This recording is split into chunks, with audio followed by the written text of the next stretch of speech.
నేను పరిశుద్ధాత్మ దేవుణ్ణి 7వ రాత్రి కొరకు ఉపవాస అభిషేక ప్రార్థనల కొరకు 7వ రాత్రి నేను కనిపెడుతూ ఈ వర్తమానాన్ని అందించమంటూ నీ ప్రజలకు అడిగినప్పుడు పరిశుద్ధాత్మ నాకు ఇచ్చిన వాక్య పట్టణం 84వ కీర్తన 5వ చరణం. 84వ కీర్తన నీ వలన బలమునొందిన 5వ మనుష్యులు చరణం. ధన్యులు.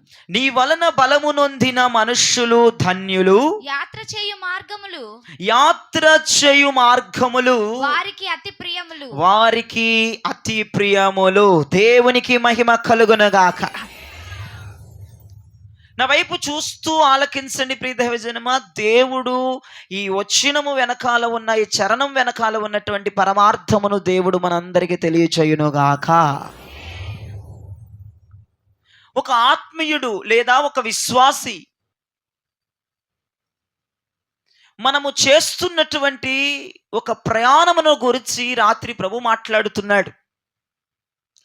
మనము కొనసాగిస్తున్న ఈ భక్తి జీవితం ఏంటంటామో ఒక యాత్రా జీవితం. మనం యాత్రా జీవితంలో ఉన్నాం. మనం యాత్ర చేస్తున్నాం.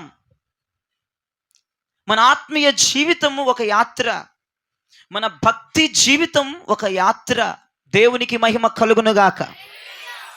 నువ్వు చేస్తున్న విశ్వాసము, నువ్వు చేస్తున్న ప్రార్థన, మనము కలిగి ఉండవలసినటువంటి పరిశుద్ధత, నిరీక్షణ, ఇవన్నీ కూడా ఏంటమ్మా ఒక యాత్ర జీవితం. ఇది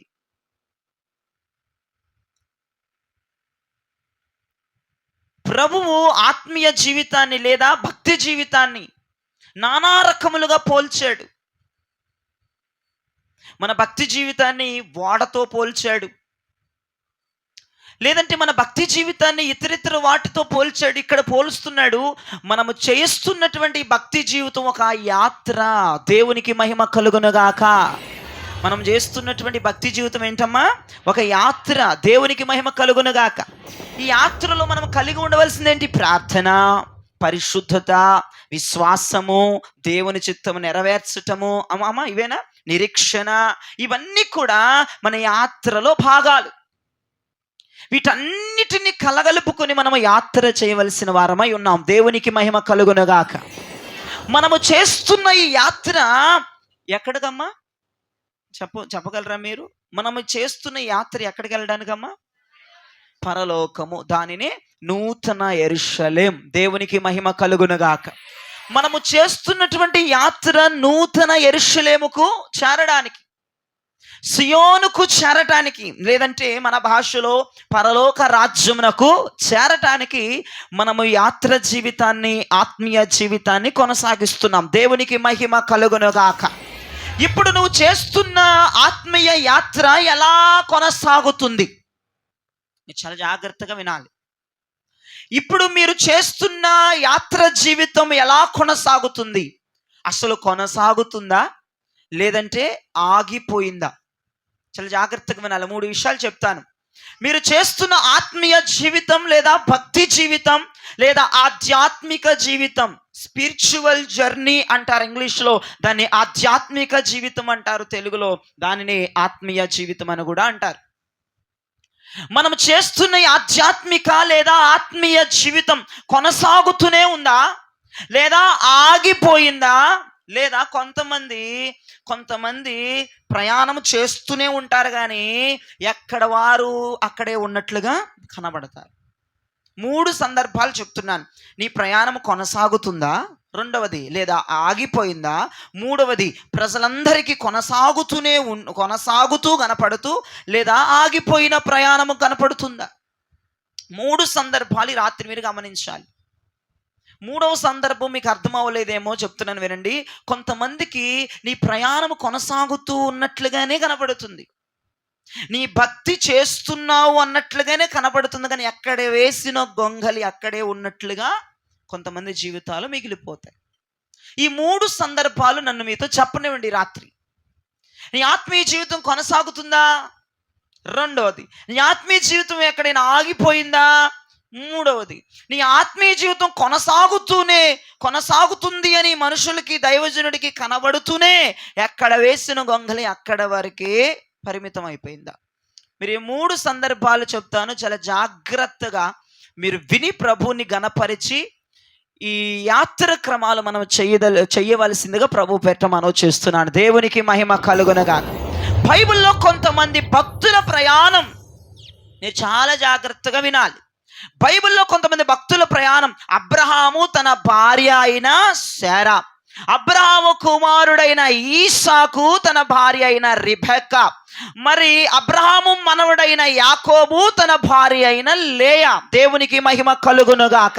వీళ్ళందరూ దేవుని వాగ్దాన భూమిలోనికి వెళ్ళి మృతి చేయబడి అక్కడ పాతి పెట్టబడ్డారు. నేనంటాను, వీరందరి ప్రయాణము వారి గురి వద్దకు చేరింది. దేవునికి మహిమ కలుగునుగాక.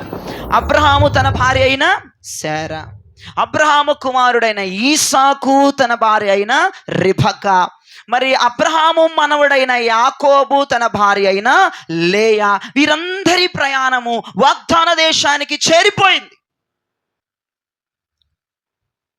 వాగ్దాన దేశంలోనికి వీరందరూ చేరారు. చేరి అక్కడ మృతి చెంది అక్కడే వారు పాతి పెట్టబడినట్లుగా వాక్యము సెలవిస్తుంది.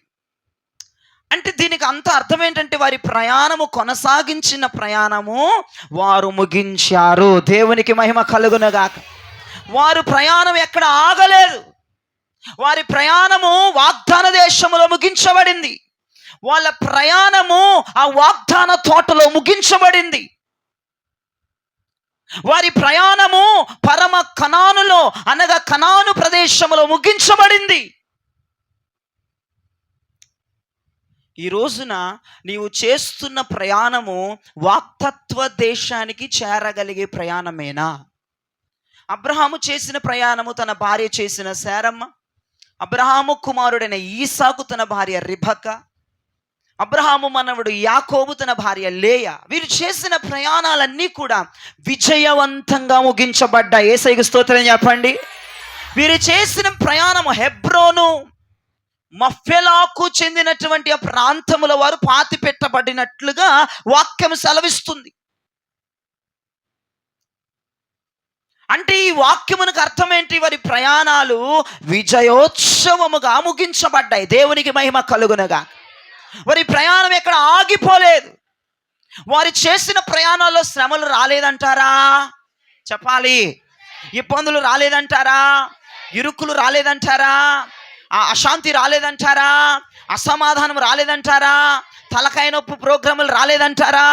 మీరు వినండి, గెరారు దేశము గుండా భయంకరమైన ప్రదేశాలు గుండా వారి ప్రయాణము చేసిన వారి ప్రయాణము ఆగకుండా వారు డెస్టినేషన్కి చేరారు, గురి వద్దకు చేరారు. అక్కడ వారు వాగ్దానములు నెరవేర్చబడ్డాయి. వారి మృతి నొంది అక్కడ పాతి పెట్టబడినట్లుగా వాక్యము ఆధారాలు సెలవిస్తున్నాయి. నా వైపు చూస్తూ వినండి. అబ్రహాము తన భార్య శారమ్మ, తన కొడుకు ఇస్సాకు తన భార్య రిబెక్కా, తన మనవడు యాకోబు తన భార్య లేయా వాగ్దాన దేశానికి చేరి అక్కడ మృతి పొంది అక్కడ పాతి పెట్టబడ్డారు. వారి డెస్టినేషన్కి చేరారు అన్న వాస్తవం ఎంత నిజమో యాకోబు భార్య అయిన రాహేలు, ఎవరండి ఆమె? రాహేలు తన ప్రయాణము మధ్యలో ఆగిపోయినట్లుగా వాక్య ఆధారాలు సెలవిస్తున్నాయి. యాకోబు భార్య అయిన రాహేలు తన ప్రయాణం మధ్యలో ఆగిపోయింది. తన ప్రయాణం మధ్యలో నిలిచిపోయింది. ఈ లెక్కలోకి వస్తే ఇజ్రాయేలు ప్రజలు ఐగుప్తు నుంచి కొన్ని లక్షల మంది బయలుదేరారు. కానీ వాగ్దాన దేశానికి డెస్టినేషన్కి వారు గురి వద్దకు వెళ్ళింది ఇరువురు మాత్రమే. వారు యెహోషువ కాలేబులు మాత్రమే ఆ గురి వద్దకు చేరుకోగలిగారు.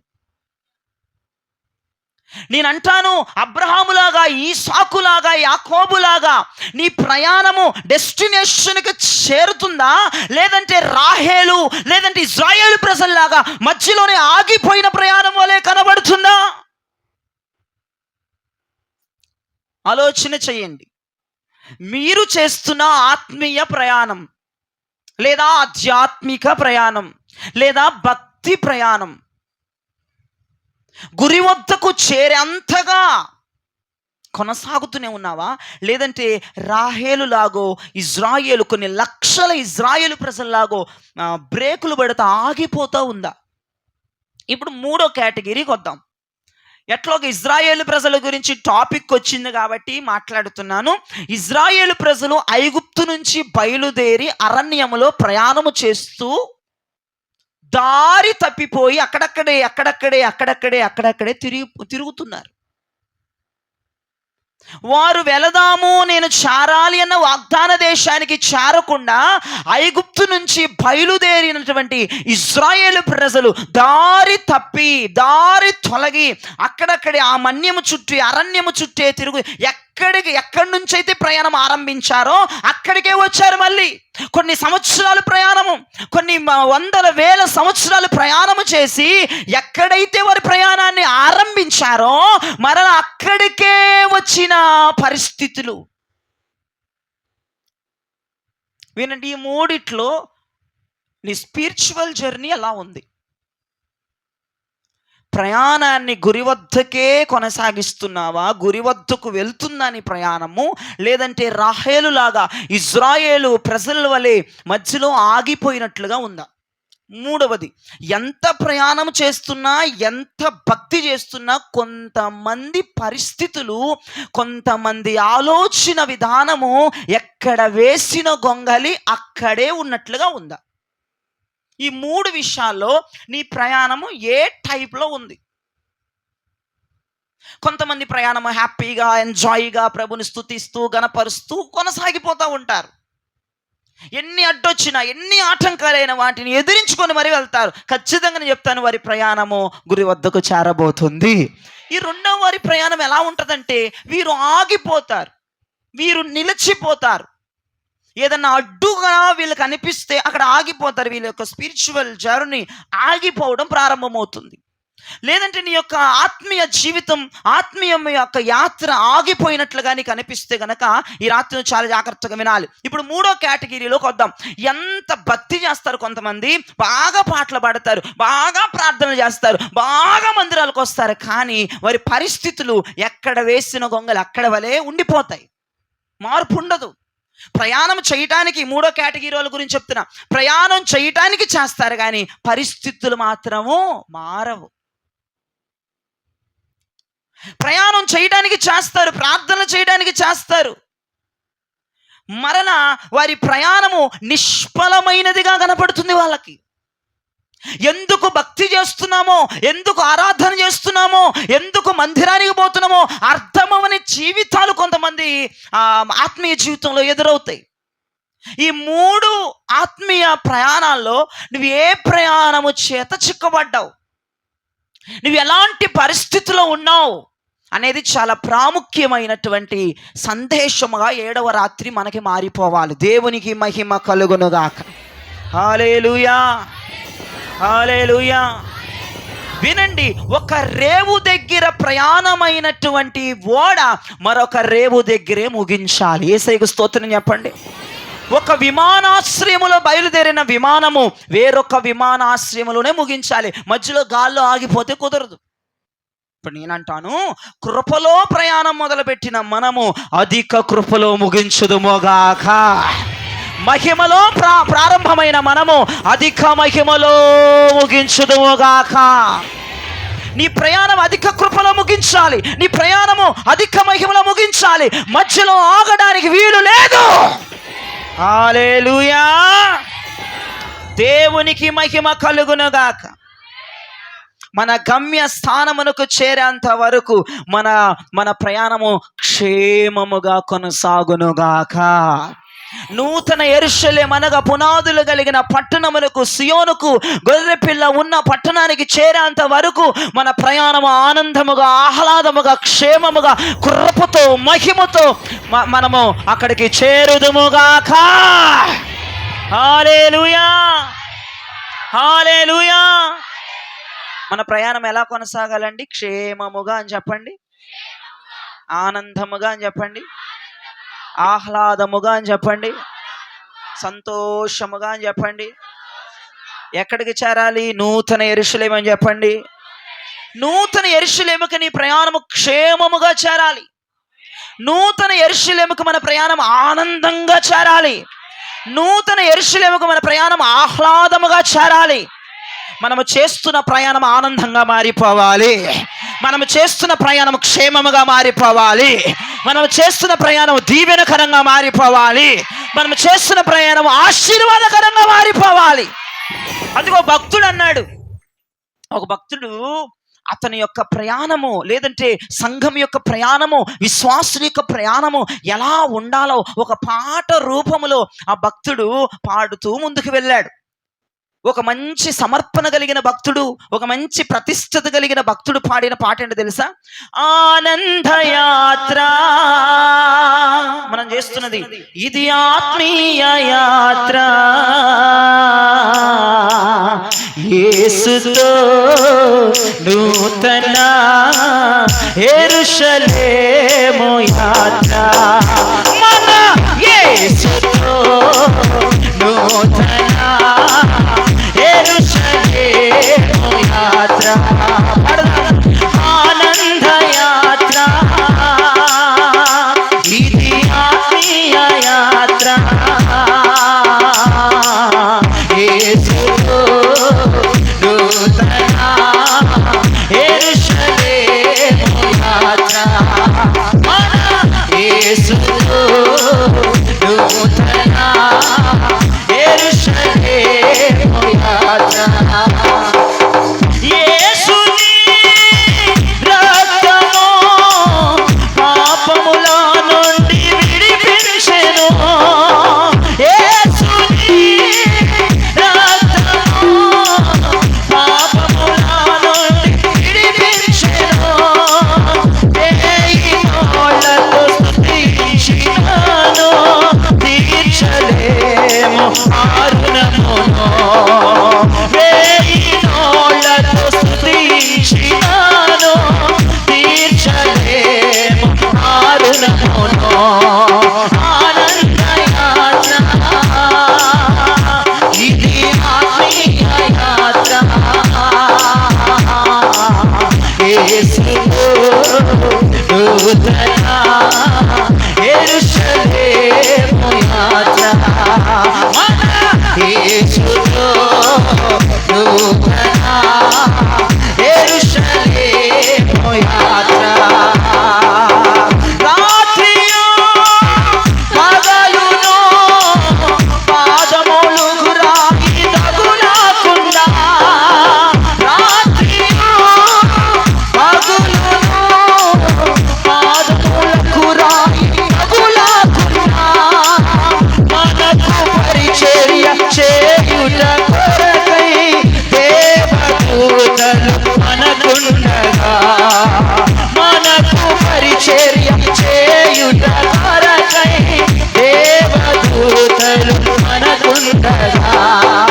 ఆనంద యాత్ర, ఇది ఆత్మీయ యాత్ర, యేసుతో నూతన యెరూషలేము యాత్ర. మన యేసుతో నూతన యెరూషలేము యాత్ర. మన యేసుతో నూతన యెరూషలేము యాత్ర. మన యేసుతో నూతన యెరూషలేము. మన ఆత్మీయ యాత్ర ఆనందముగా కొనసాగునుగాక, క్షేమముగా కొనసాగునుగాక. మనం యాత్ర టాపిక్ తీసుకున్నాం కాబట్టి యాత్ర గురించి, లోకానుసారమైన యాత్ర గురించి మాట్లాడుకుందాం. ఎవరైనా భక్తులు లేదా ఎవరైనా మనుషులు ప్రయాణం చేయాలంటే ప్రయాణానికి తగిన జాగ్రత్తలు తీసుకుంటాం. దేవునికి స్తోత్రం కలుగునగా. మనం ప్రయాణం చేసేటప్పుడు జాగ్రత్తలు తీసుకుంటాం. ఇప్పుడు చంటి పిల్లల తల్లులు అనుకో, ఏ జాగ్రత్త తీసుకుంటారు? ప్రయాణానికి పిల్లలకు కావలసిన సమస్తమును వారు సమకూర్చుకొని ప్రయాణం చేస్తారు. పిల్లలకి ఏ ఇబ్బంది కలగకుండా, చంటి పిల్లలకి ఏ ఇబ్బంది కలగకుండా తగిన జాగ్రత్తలు తీసుకుని ప్రయాణం చేస్తారు. మనం ట్రైన్లో ఒకరోజు కొన్ని గంటల్లో మనం ప్రయాణం చేయాలంటే కొంతమందికి బయట నీళ్లు పడవు, బయట ఫుడ్ పడదు. అందుకే ఇళ్ళ దగ్గర భోజనాలు చేసుకుంటారు. అది పులిహోర కావచ్చు, లేదంటే చపాతీ కావచ్చు. మీకు ప్రయాణానికి తగినటువంటి జాగ్రత్తలు తీసుకొని మనం ప్రయాణం చేస్తాం. దేవునికి స్తోత్రం కలుగనగా. ఏంటి, కొన్ని గంటలు చేసే ప్రయాణానికి, ఏంటి 2 రోజులు లేదంటే ఒక రోజు చేసే ప్రయాణానికి నువ్వు ఇన్ని జాగ్రత్తలు తీసుకొని ప్రయాణం చేస్తుంటే, మనము మరి నూతన యెరూషలేము చేరడానికి లేదంటే నిత్య సియోను చేరడానికి మనం ఇంకా ఎన్ని జాగ్రత్తలు తీసుకుని ప్రయాణం చేయాలి? చాలా జాగ్రత్తగా వినాలి. నువ్వు కొన్ని గంటలు చేసే ప్రయాణానికి లేదంటే ఒక రోజు చేసే ప్రయాణానికి నువ్వు తినుబండారాల దగ్గర నుంచి నువ్వు ఇతరితర జాగ్రత్తలు వహించి ప్రయాణం చేస్తుంటే, మరి నూతన నిత్య సియోనుకు వధింపబడిన గొర్రె పిల్ల వద్దకు, సభాపర్వతం వద్దకు చేరటానికి నువ్వు ఇంకెన్ని జాగ్రత్తలు తీసుకుని ప్రయాణాన్ని కొనసాగించాలి? నీ ప్రయాణము నూతన యెరూషలేముకు క్షేమముగా కొనసాగాలన్నా, నీ ప్రయాణము నూతన యెరూషలేముకు ఆనందంగా కొనసాగాలి అన్నా, నీ ప్రయాణము నూతన యెరూషలేముకు దీవెనకరముగా లేదంటే క్షేమముగా మరి కొనసాగాలి అంటే మనము తీసుకోవలసిన జాగ్రత్తలు నేను ఈ పూట మీకు చెప్తాను. పరలోక రాజ్యము చేరటానికి లేదా పునాదులు కలిగిన పట్టణము అనగా నూతన యెరూషలేముకు మన ప్రయాణము ఆనందముగా, క్షేమముగా, ఆశీర్వాదకరంగా, దీవెనకరంగా కొనసాగాలి అంటే మనము తీసుకోవలసిన జాగ్రత్తలు ఏమిటి? మనం ఈ రాత్రి చాలా బాగా నేర్చుకోవలసిన మంచి సందర్భం. మనం తీసుకోవలసిన జాగ్రత్తలు, మనం ఏ జాగ్రత్తలు తీసుకొని ప్రయాణాన్ని కొనసాగించాలి, ఏ జాగ్రత్తలు తీసుకొని ప్రయాణాన్ని కొనసాగిస్తే ప్రయాణము ఆగిపోదు, ఏ జాగ్రత్తలు తీసుకొని ప్రయాణాన్ని కొనసాగిస్తే ప్రయాణం అంతా ఆనందంగా ఉంటుంది, ఏ జాగ్రత్తలు మన ప్రయాణాల్లో తీసుకోవాలి, ఎటువంటి పాత్రలు మన ప్రయాణములు మనం వహించాలి, ఎటువంటి వస్తువులు మన ప్రయాణములో కలిగి మనము ప్రయాణము చేయాలి అనేది గనక ఈ రాత్రిలో నువ్వు తెలుసుకుంటే నీ ప్రయాణానికి ఆటంకాలు కానీ, అడ్డు కానీ, నీరసిల్లిపోవటం కానీ రాదు. హల్లెలూయా. నీ ప్రయాణానికి కావలసిన జాగ్రత్తలు లేదంటే నీ ప్రయాణానికి కావలసిన వస్తువులు లేదంటే నీ ప్రయాణానికి అవసరమయ్యేటువంటి ఆయుధాలు మీరు ఎన్ని రకాలుగానే చెప్పండి, నీ ప్రయాణము క్షేమముగా, ఆనందంగా, విజయోత్సవములతో కొనసాగాలి, చేరాలి అంటే గనక ఇప్పుడు నేను చెప్పేటువంటి ఈ జాగ్రత్తలు తీసుకుంటే ఖచ్చితంగా మనము గురి వద్దకు మన ప్రయాణాన్ని చేసి ముగించబోతున్నాము. హల్లెలూయా. మొదటి మాట, మనం నూతన యెరూషలేముకు చేరాలంటే మొదటిగా మనము ఇక్కడ తీసుకోవలసిన జాగ్రత్త లేదంటే మనము సిద్ధపడి ఉండవలసినటువంటి ఒక వస్తువు లేదా ఒక ఆయుధం. అపోస్తుల కార్యములు 1వ అధ్యాయము 8వ వచనం చూడండి. అపోస్తుల కార్యములు 1వ అధ్యాయము 8వ వచనం.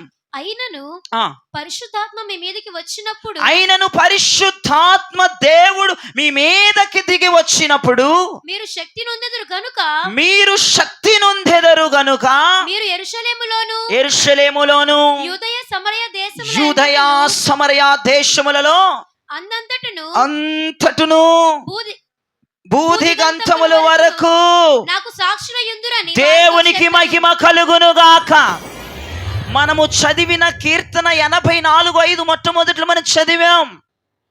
కీర్తన 84:5లో నీ వలన బలము నొందిన మనుష్యులు ధన్యులు, యాత్ర చేయు మార్గములు వారికి అతి ప్రియములు. దేవునికి మహిమ కలుగునుగా. నీవు చేస్తున్న ప్రయాణము నీకు ఆశీర్వాదకరముగా ఉండాలి అన్నా, నీవు చేస్తున్న ప్రయాణము నీకు ప్రీతికరముగా ఉండాలి అన్నా, నీవు చేస్తున్న ప్రయాణము నీకు క్షేమముగా ఉండాలి అన్నా, నీవు దేవుని వలన బలము నొంది ప్రయాణము చేయాలి. హల్లెలూయా. మనము చేస్తున్న ప్రయాణంలో దేవుని బలము చాలా అవసరమై ఉంది. ఆ దేవుని బలాన్ని అపోస్తుల కార్యములు 1:8లో పరిశుద్ధాత్మగా పిలుస్తున్నారు. పైనుంచి శక్తి దిగి వచ్చే వరకు ప్రభు చెప్తున్నాడు. ఆరోహణమై వెళ్ళేటప్పుడు శిష్యులతో ప్రభు అంటున్న మాట, మీరు చేయబోయే ప్రయాణము, మీరు చేసే సువార్త క్షేమముగా, ఆశీర్వాదకరంగా, ఆనందముగా, సంతోషముగా కొనసాగాలి అంటే నా నుండి మీరు బలము నొందాలి, శక్తిని పొందాలి. హల్లెలూయా. దాని పేరే పరిశుద్ధాత్మ శక్తి. పరిశుద్ధాత్మ శక్తిని మనం పొందుకొని మనము నిత్య సియోనుకు మనం ప్రయాణము చేయగలగాలి. నీ ప్రయాణము ఆనందముగా, క్షేమముగా, ఆహ్లాదముగా, ఆశీర్వాదకరంగా, దీవెనకరముగా కొనసాగాలి అంటే మనము తీసుకోవలసిన మొట్టమొదటి జాగ్రత్త ఏంటంటే పరిశుద్ధాత్మ శక్తిని పొందుకుని మన ప్రయాణాన్ని కొనసాగింపజేయాలి. పరిశుద్ధాత్మ పొందుకోకుండా ప్రయాణాలు మధ్యలో ఆగిపోతాయి. రాహేలు ప్రయాణం ఆగిపోయింది చూసారా? ఇజ్రాయేలు ప్రయాణం, కొన్ని లక్షల మంది ఇజ్రాయేలు ప్రయాణం ఆగిపోయింది చూసారా? అలా మీ ప్రయాణం ఆగిపోకూడదంటే మీ ప్రయాణము నిత్య సియోనుకు చేరేంత వరకు కొనసాగాలి. అక్కడే మనం ఈ ప్రయాణాన్ని ముగించాలి అంటే గనక నీ ప్రయాణంలో నువ్వు తీసుకోవలసిన జాగ్రత్త ఏంటంటే పరిశుద్ధాత్మ దేవుడి నీ వద్ద ఉన్నాడా లేదా, పరిశుద్ధాత్మ నువ్వు చేసే ప్రయాణంలో ఉందా లేదా, నువ్వు జాగ్రత్తగా చూసుకుని ప్రయాణం చేయి. నువ్వు ఇహలోక సంబంధంలో ప్రయాణం చేసేటప్పుడు ఛార్జింగ్ ఉందా లేదా, మొబైల్ పెట్టుకున్నానా లేదా, మరి తినుబండారాలు ఉన్నాయా లేదా, మంచినీళ్ళు ఉన్నాయా లేదా, లేదంటే మరి ఇంకా నీకు ప్రయాణానికి కావలసినవన్నీ ఉన్నాయా లేదా జాగ్రత్తగా చూసుకున్నట్లుగా ఈ ఆత్మీయ ప్రయాణంలో లేదా ఈ ఆధ్యాత్మిక ప్రయాణంలో పరిశుద్ధాత్మ దేవుడు నీ దగ్గర ఉన్నాడా లేదా అది నువ్వు జాగ్రత్తగా చూసుకొని కనిపెట్టి ప్రయాణం చేయాలి. అప్పుడు మన ప్రయాణం మనకి క్షేమముగా మారిపోద్ది. దేవునికి మహిమ కలుగునుగా. నీ ప్రయాణంలో పరిశుద్ధాత్ముడు లేకపోతే ఏమండి 7 రోజులు ముగిసిపోయినాయి, ఇంకా 14 రోజులే ఉన్నాయి. చాలా మంది బిడ్డలు పరిశుద్ధాత్మ లేకుండా తిరిగి వెళ్ళిపోతున్నారు. చాలా మంది బిడ్డల నోటిలో భాషలు రావట్లేదు. ఎందుకింత నిర్లక్ష్యాన్ని వహిస్తున్నారో తెలియట్లేదు. ఎందుకింత నిర్లక్ష్యంగా మందిరానికి వస్తున్నారో అర్థం కావట్లేదు. అసలు ఈ ప్రార్థనలన్నీ ఎందుకు? పరిశుద్ధాత్మ కుమ్మరింపు కోసం కాదా? పరిశుద్ధాత్మ దేవుడు దిగి వస్తున్నా కొంతమంది నిర్లక్ష్యము ఇంకా నశించిపోవట్లేదు. ఇది ఎంత భయంకరమైనటువంటి దురాత్మలు బట్టి ప్రవర్తిస్తున్నారు కొంతమంది. మన కళ్ళ ముందే 7 రోజులు అలా గడిచిపోయినాయి. ఒకవేళ మబ్బులు గనక నడిచి వెళుతున్నట్లుగా 7 దినాలు నడిచిపోయినాయి. ఈ మాట నాకు నచ్చలేదు. పరిగెత్తుతున్నాయి దినాలు అని నేను అంటున్నాను. దినాలు మెల్లగా నడవట్లేదు, రోజులు పరిగెడుతున్నాయి. ఇంకెప్పుడు నువ్వు పరిశుద్ధాత్మను పొందుతావు? ఇంకెప్పుడు నీ నోట నుండి ఆ దేవదూతల భాష లేదంటే పరలోకపు భాష వినబడుతుంది? నేను చెప్తున్నాను, నువ్వు చేసే ప్రయాణములో నువ్వు మొట్టమొదటిగా తీసుకోవలసిన జాగ్రత్త ఏంటో తెలుసా? నా మీదకి పరిశుద్ధాత్ముడు వస్తున్నాడా లేదా, నేను ఆత్మతో రగిలించబడుతున్నానా లేదా, నేను ఆత్మతో నింపబడుతున్నానా లేదా?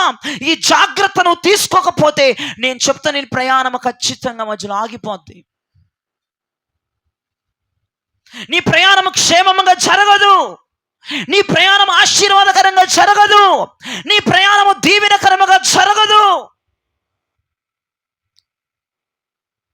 దేవుని బలము నొందిన వారు ధన్యులు. వాక్యం క్లియర్గా సెలవిస్తుంది. కీర్తనకారుడు అంటున్నాడు కదా, దేవుని బలము పొందుకున్న వారే వారి మార్గములు, వారి యాత్ర క్షేమముగా వారికి కనబడుతుందంట. దేవునికి స్తోత్రం. నీ యాత్ర క్షేమముగా మారాలి, ఆమేన్ చెప్తారా?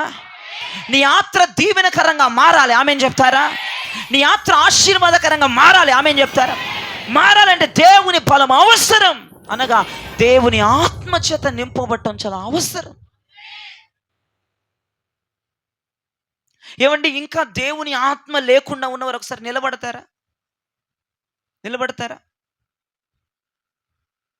నిలబడిన వాళ్ళని ఎవరికి రాలేదో కూడా నాకు తెలుసు. వాళ్ళని నేను లేపేస్తాను పేరు చెప్పి. మీ పేరంతా యూట్యూబ్లోకి వెళ్ళిపోతే నేను కట్ చేయను. అన్య భాషలు మాట్లాడనోళ్ళు కూడా నిలబడిపోండి. ఊరికి నీకు గెంతడం కాదు, అన్య భాషలు కూడా మాట్లాడిన వాళ్ళు నిలబడండి. చూడండి అమ్మా కొంచెం అడ్లేమ్మా శ్రేష్ఠకు. ఇంతమంది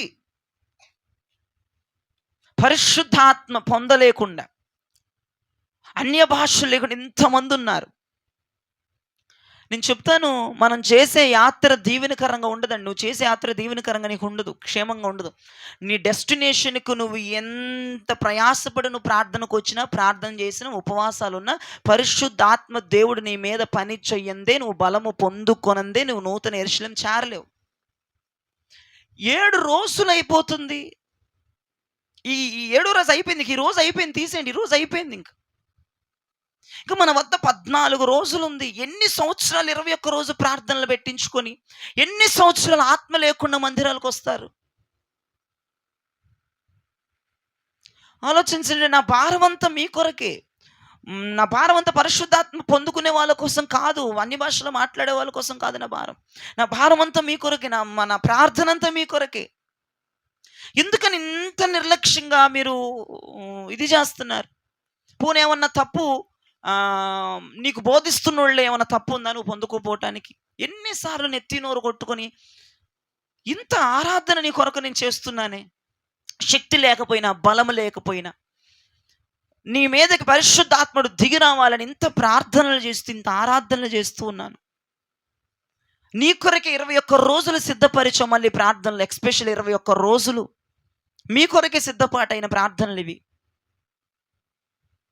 ఈ రోజున మీ అందరికీ ప్రేమపూర్వకంగా నేను మనవి చేస్తుంది ఏంటంటే, నిన్ను ఒక హెచ్చరిక చేస్తున్నా, ప్రేమపూర్వకంగా హెచ్చరిక చేస్తున్నా. మన ముందు 14 రోజులే ఉన్నాయి. ఒక్కొక్క క్షణం ఒక్కొక్క గండంగా మనకి గడవకూడదు. పరిశుద్ధాత్ముడు పిలిచిన పిమ్మట మన తలల మీదకి దిగి రాగలిగిన దేవుడే ఆయన ఉన్నాడు.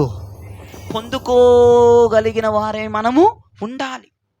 పిలిచిన వెంటనే దిగిరాగలిగిన వాడుగా ఆయన ఉన్నాడు గనక, పొందుకోగలిగిన దానిగా, స్వీకరించగలిగిన వాడిగా ఉండగలగాలి. పరిశుద్ధాత్మ మాలోనికి రమ్ము అని పిలిచిన వెంటనే ఆయన వస్తాడంట. కానీ పొందుకొని స్వీకరించే మనస్సు నీకు ఉండాలిగా. మీ అందరికీ నేను హెచ్చరిక చేస్తున్నాను, 14 రోజులే ఉన్నాయి. మీరు ఖచ్చితంగా భాషలు మాట్లాడాలి. మీరు ఖచ్చితంగా దేవుళ్ళు ఆనందిస్తూ, పరవశిస్తూ ప్రభు కృపలో మీ ప్రయాణాలు క్షేమంగా జరగాలి. కూర్చోండి, ఆలోచించండి ఒకసారి. ఇంత జనం, ఏదో ఒక 4-5 అన్య భాషలు మాట్లాడుతూ ప్రభుని గణపరుస్తున్నారు, స్తుతిస్తున్నారు. అందరికీ లేదు. మీకు విషయం చెప్పనా?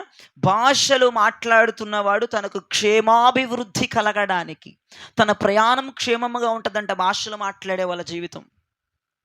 కొరింథీ పత్రికలో మాట్లాడుతున్నారు, మీరు తీనక్కర్లేదు. అపోస్తలుడైన పౌలు అంటాడు, ఎవరైతే భాషలు మాట్లాడతారో వారు తనకి క్షేమాభివృద్ధి కలగడానికి భాషలు మాట్లాడతారట. అంటే పరిశుద్ధాత్మను పొందినవాడు భాషలు మాట్లాడుతున్న వాడి ప్రయాణం ఎలా ఉండిద్దంటమ్మా? క్షేమంగా, ఆనందంగా కొనసాగిద్దంట, ఆశీర్వాదకరంగా ఉంటుందంట. ఈరోజు మనం చేస్తున్న ప్రయాణము క్షేమముగా, ఆనందముగా, ఆశీర్వాదకరంగా మారాలి అంటే మనం ఆత్మచేత నింపబడి పరిశుద్ధాత్మ అన్య భాషల చేత, అగ్ని చేత రగులుకుంటే గనక మన ప్రయాణాలు కొనసాగవు, మన ప్రయాణాలు క్షేమంగా మారవు. మనమందరం ఈ రోజున పరిశుద్ధాత్మ మీదే మనం ఫోకస్ పెట్టగలగాలి. పరిశుద్ధాత్మ దేవుడు ఇప్పుడు 4 మీదకి దిగి వస్తున్నాడు. నీ మీదకి ఎందుకు దిగి రావట్లేదు? మేడగది మీద 120 మంది ఉంటే 120 మంది మీదకి దిగి వచ్చాడంట ఆయన. అంటే వారు ఏక మనస్కులై ఉపవాసముల చేత, కన్నీరు చేత, విజ్ఞాపన చేత 120 మంది ఒక్క ఆత్మ కలిగి ఉండటం ద్వారా, ఒక్క దాని మీద ఆధారపడటం ద్వారా, ఒక్క దేవుణ్ణి పిలవటం ద్వారా 120 మంది ఒక్క అంశం మీదే కూడుకున్నారంట పైన. ఈ రోజున ఆమెను చెప్పాలనుకోవట్లేదా మీరు? ఏ అంశం మీద కూడుకున్నారు? ఒకటి ఇల్లు కోసం వచ్చినోడు లేడా? ఒకడు ఆరోగ్యం కోసం వస్తున్నోడు లేడా? ఒకడు ఆశీర్వాదం కోసం వస్తున్నోడు లేదు. ఇప్పుడు అందరూ 21 రోజు ప్రార్థనలకు రావాల్సింది పరిశుద్ధాత్మ కొరకు. ఇప్పుడు అందరి మీదకి ప్రభు దిగి వస్తారు. ఇప్పుడు 4 మీదకి దిగి వస్తున్నాడు, 5 మీదకి దిగి వస్తున్నాడు. మిగతా వారు ఆత్మ చేత నింపబడకపోవడానికి కారణం ఏంటంటే, నీవు పరిశుద్ధాత్మ నింపుదల కోసం రావట్లేదని అర్థం. పోనీ ఏమండి, పరిశుద్ధాత్మ నాకు కావాలి, పరిశుద్ధాత్మ పొందుకోవాలి అన్న ఆశున్న నీ ఆశను తృప్తిపరచగలిగిన దేవుడాయన. నాకు ఆశ ఉంది అయ్యగారు అన్న వాళ్ళు చేయి చూపించండి. మరి ఆశ ఉన్న వాళ్ళు ప్రార్థనలు చేస్తున్నారా, నిద్రలు పోతున్నారా? అయ్యా నాకు ఆశ ఉంది, మేము బాగా ప్రార్థనలు చేస్తున్నాం అయ్యా, మా శరీరం అంతా నలిగిపోయి నొప్పులు వచ్చేస్తున్నాయి ప్రార్థనలు, అయినా మేము ఆపట్లేదు అన్న వాళ్ళు చేయి చూపించండి. అది మరి దెయ్యాలన్నీ ఎక్కడ దెయ్యాలి? ఎక్కడి నుంచి వచ్చిన దురాత్మలు మీలోనికి? ఆశ అంటే ఏంటిది? దానికోసం దొరికిందాక వెతకడాన్ని ఆశ అనరా? దొరికిందాక పరిగెత్తడాన్ని ఆశ అని అనరా? ఆశ అంటే ఆ సాయంత్రం 6 గంటల నుంచి 9 గంటల వరకే ఉంటుందా? ఇళ్ళకు పోయినాక ఆశ ఉండదా? ఇళ్ళకు పోయినాక మంట ఉండదా? నేను అంటాను, నా దృష్టిలో ఒక దాని మీద ఆశ కలిగి ఉంటే అది సంపాదించుకునేదాకా కలిగి ఉండాలి. దాన్నే నేను ఆశ అని అంటాను. ఇక్కడ మాత్రమే ఆశను పెట్టి ఇళ్ళకు పోయిన తర్వాత ఆశ అంతా కోల్పోయి ఇతరితర పనుల మీద ఆధారపడిపోయి ప్రార్థనలు మానేసి నువ్వు పరిశుద్ధాత్మదేవుడు రాడు అలాగుంటే, ఆశ కలిగిన ప్రాణమును తృప్తిపరచగలిగిన దేవుడు పరిశుద్ధాత్మ నీ మీదకి రావాలి అని ఆశ నీకుంటే ఇళ్ళ దగ్గర ప్రార్థన శక్తితో, ప్రార్థన బలముతో నింపబడిపోవాలి. అయ్యా నువ్వు నాకు ఇచ్చిన దాకా నీ ప్రార్థన ఆపను, నీ ఉపవాసాలు ఆపను, నువ్వు నా మీదకి దిగి రావాలి, నీవు నన్ను అగ్ని కణాలతో నింపేయాలి. అపోస్తుల కార్యములు 2వ అధ్యాయము 2వ వచనములో వారు కూర్చుండి ఉన్న స్థలములో అకస్మాత్తుగా ఒక బలమైన గాలి వారి మీదకి రాగా, వారి మీదకి అగ్ని దిగి రాగా, వారు శక్తి కొలది వాక్శక్తి కొలది అనుగ్రహించబడుతున్న కొలది వారు అన్య భాషలో మాట్లాడారు. శక్తి కొలది. నీ ప్రయాణముల శక్తి అవసరం, నీ ప్రయాణముల బలము అవసరం. ఆ శక్తిని అంటాం పరిశుద్ధాత్మ శక్తి. నీ ప్రయాణముల అవసరం.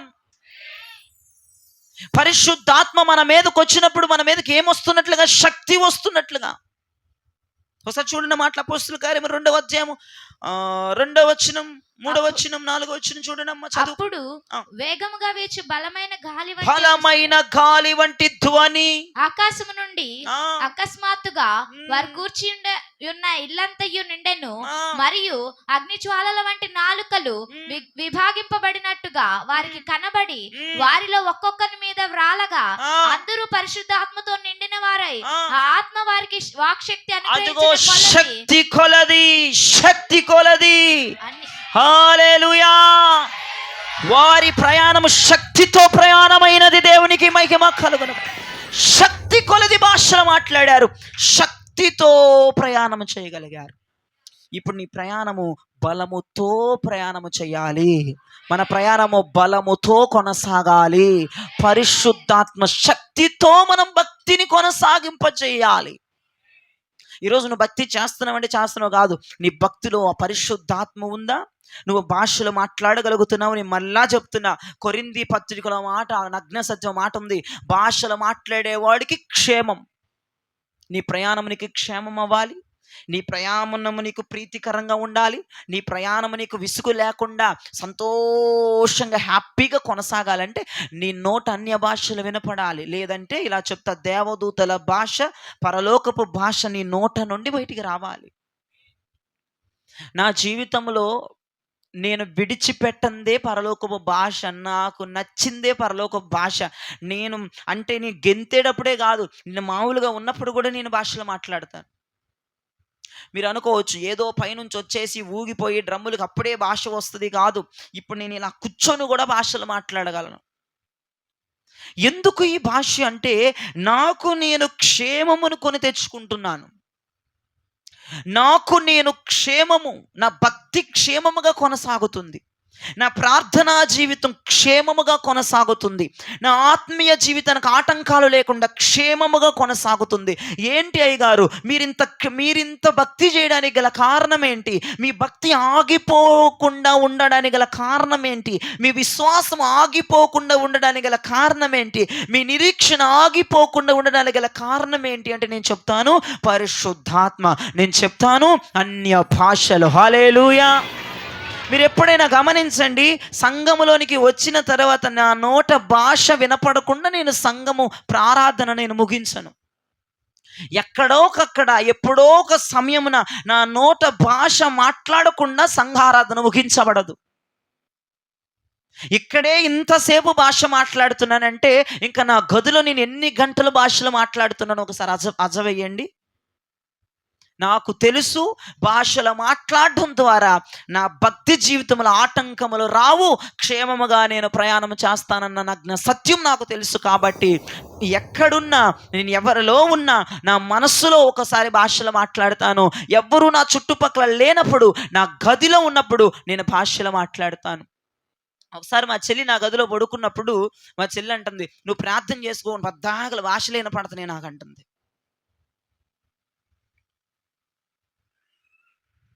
అమ్మాయి నిద్ర డిస్టర్బెన్స్ అయిపోయింది. నేను 3 గంటలు లెగిసి చేసిన, లేదంటే నేను 12 గంటలకు కూర్చొని చేసిన, ఎక్కువ మోతాదులో నేను తెలుగులో ప్రార్థన చేయటం తక్కువ, భాషలతో ప్రార్థన చేయటం ఎక్కువ గంటలు.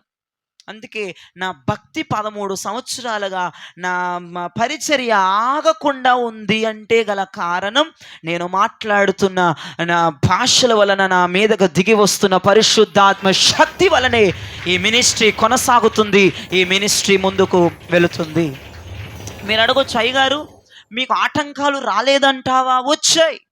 ఇబ్బందులు రాలేదంటావా? వచ్చే. మరి ఎలా కొనసాగుతుంది ఆత్మీయ జీవితం అంటే ఒకటే చెప్తాను, పరిశుద్ధాత్మ శక్తి ద్వారా నా ప్రయాణము, ఈ పరిచర్యలు ఆగిపోక సాగిపోతున్నాయి. హల్లెలూయా. ప్రభు అంటాడు కదా, నా వైపు చూడండి, ప్రభు అంటాడు కదా, ఒక వ్యక్తి నీటి మూలముగా గాని ఆత్మ మూలముగా గాని జన్మించకపోతే పరలోక రాజ్యమునకు ప్రవేశము వాడికి లేదు. ఈ రోజున పరలోక రాజ్యానికి నీ ప్రయాణము కొనసాగాలి, అక్కడ నీవు ముగించాలంటే నీటి బాప్తిజముతో పాటుగా ఆ పరిశుద్ధాత్మ అగ్ని అభిషేకము చాలా అవసరమై ఉన్నది. ఏమండి, నీటి బాప్తిజం పొందిన ప్రతి ఒక్కరు పరలోక రాజ్యమునకు చేరారు. ప్రభు చెప్పాడు, ఒక వ్యక్తి నీటి మూలముగా ఆత్మ మూలముగా జన్మించాలి. ఒక వ్యక్తి నీటిలో బాప్తిజం పొందాలి, ఆత్మతో కూడా నింపబడకపోతే మీ ప్రయాణాలు పరలోకమునకు చేరవు. నా దేవుడు పరలోకానికి యాత్ర, ఈ భక్తి యాత్ర పరలోకానికి చేరాలి అంటే పరిశుద్ధాత్మతో లింకు చేసి ఉన్నాడు. పరిశుద్ధాత్మ పొందుకోలేని వాడు, పరిశుద్ధాత్మను అనుభవించని వాడు, మీరు అక్కడ మీ యాత్రను ముగించరు. మీ యాత్ర ఇక్కడ ఆగిపోతుంది, మీ భక్తి ఇక్కడ ఆగిపోతుంది. మీరు పరిశుద్ధాత్మ లేకుండా ఎన్ని గంటలు ప్రార్థన చేసినా మీరు అక్కడికి చేరరు. మీరు పరిశుద్ధాత్మ లేకుండా ఎన్ని సంవత్సరాలు ఉపవాసం ఉన్నా అక్కడికి చేరరు. That is the major point, పరిశుద్ధాత్మ. ఇది లేనివాడు ఎన్ని నీతి క్రియలు చేసినా పరలోక రాజ్యానికి చేరడు చెప్తున్నా. నువ్వు ఎంత మంచివాడువైనా, నువ్వు ఎంత మంచిదానమైనా ఆత్మ పొందకుండా నీ యొక్క ప్రయాణము అక్కడ ముగించలేవు. మీరు అవునన్నా కాదన్నా పరిశుద్ధాత్మ లేకపోతే పునాదులు కలిగిన పట్టణంలో మీరు నిలబడరు. ఎన్ని ధర్మ కార్యాలు చేయి, ఎన్ని నీతి కార్యాలు చేయి, ఎంతమంది కన్నా భోజనాలు పెట్టు, ఎంతమంది కన్నా వస్త్రాలు పంచు, ఎంతమంది కన్నా రక్తదానం చేయి, అన్నదానం చేయి, సేవాదానము చేయి, ఎంతన్నా చేయి, నువ్వు పరలోకం పోవు. నీ ప్రయాణ మధ్యలోనే ఆగిపోతుంది. పరిశుద్ధాత్మ దేవుడు ఒకడున్నాడని గుర్తించు. పరిశుద్ధాత్మ దేవుడు నీ మీదకు దిగి రాకపోతే మీరు దీనిని విశ్వసించినా విశ్వసించకపోయినా ఇది వాక్యనగ్న సత్యం. పరిశుద్ధాత్మ లేకపోతే నువ్వెంత మంచోడివైనా అర్థమే. ఏమండి, పరిశుద్ధాత్మ లేకపోతే లేకపోయిందిలేండి, మా అబ్బాయి ఎంత మంచివాడో కుదరదమ్మా. ఎందుకు ఆ మంచితనం దెబ్బలో పోసుకోనా? ఆ మంచితనం అంతా తీసుకెళ్ళి బూడిదలో పోయినా పరిశుద్ధాత్మ దేవుని రగిలింపు లేకుండా చూసారు ఎంత 7 దినాలు దజ్జాగా మందిరానికి వచ్చి వెళ్ళిపోతున్నారంటే మీ ధైర్యానికి చెప్పుకోవాలి. సలాం కొట్టాలి, నేను మీకు నిలబెట్టి మరి సెల్యూట్ చేయాలి మీ అందరికీ. అంత దజ్జాగా రోజులు గడిచిపోతున్నాయి, టెన్షన్ మీ ముఖంలో లేదు, ఆ ఇబ్బంది పడేటువంటి విధానం మీలో లేదు. ఇంకేమిస్తాడు, ఇంకా లటుక్కును పట్టుకుందామని చూస్తున్నావు, కానీ రోజు వచ్చి ఒక ఇబ్బంది, ఒక టెన్షన్, ఒక భయం నీలో కనపడట్లే నాకు. ఊపుకుంటా పోతున్నావు. ఏంటి ప్రయోజనం?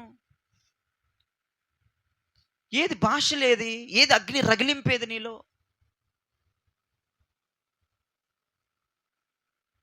మనం నూతన యెరూషలేము చేరేటప్పుడు మనం తీసుకోవాల్సిన మొట్టమొదటి జాగ్రత్త, మన వద్ద పరిశుద్ధాత్మ దేవుడు ఉన్నాడా లేదా, మనం పరిశుద్ధాత్మతో నింపబడుతున్నామా ఇది చూసుకొని ఈ జాగ్రత్త వహించి మనం ప్రయాణం చేయాలి. అర్థమైందా? ఇప్పుడు రెండో మాటకు వచ్చేద్దాం. ఆదికాండము 47వ అధ్యాయము 9వ వచనం. ఆదికాండము 47వ అధ్యాయము 9వ వచనం.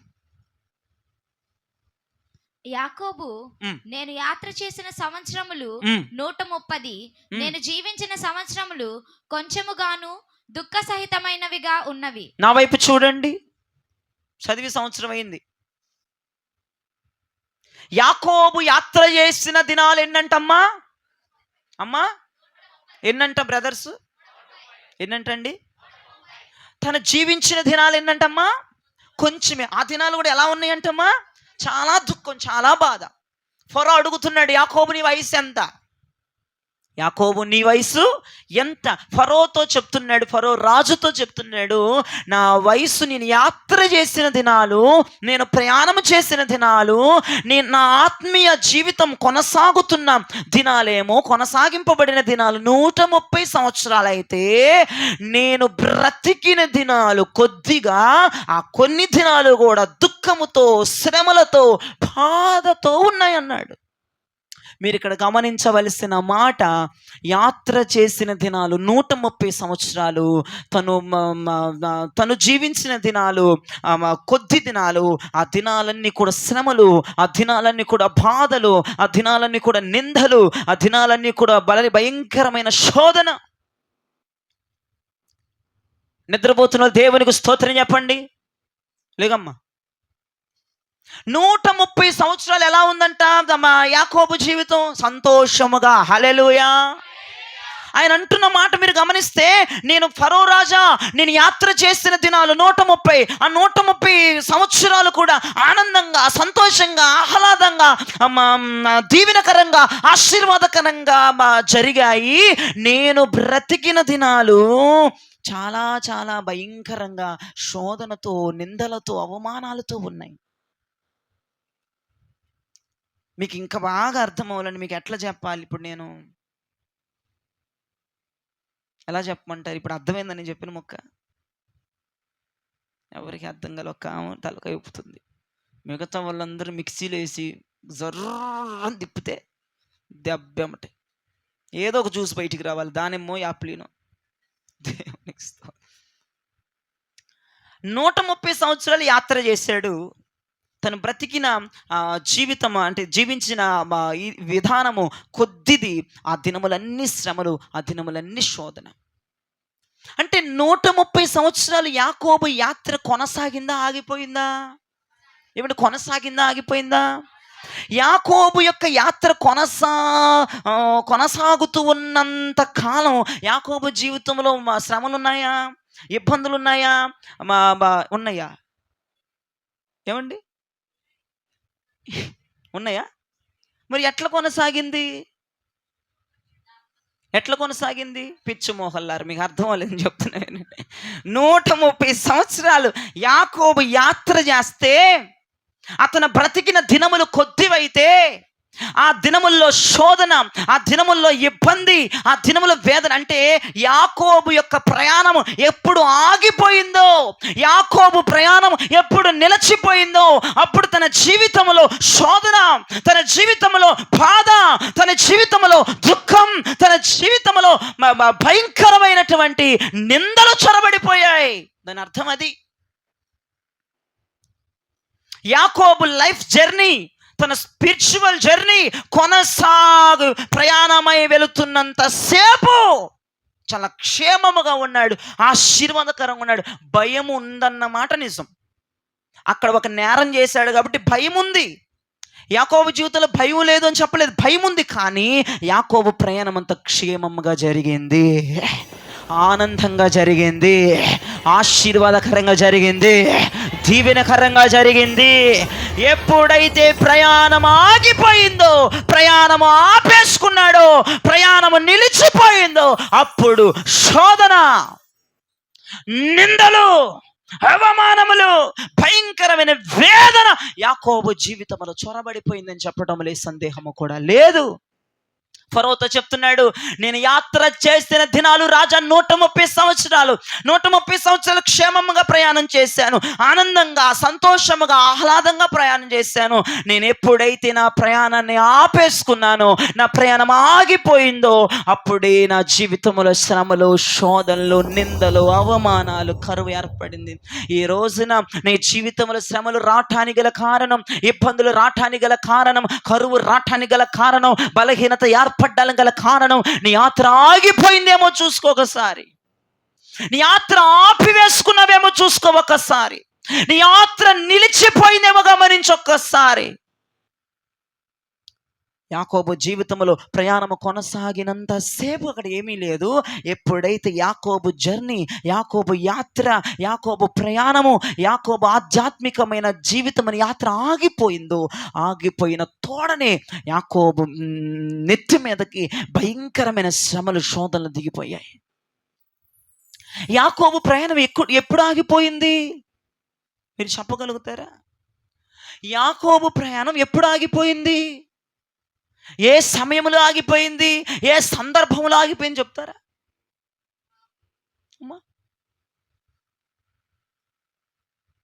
ఎప్పుడు ఆగిపోయిందండి అంటే అట్ట కూర్చుంటే ఈడే చెప్తాడని అర్థమా? దానికి అర్థం నేను చెప్పను, మీరే చెప్పండి. మోసం చేసినప్పుడే ఆగిపోయింది. ఇంకా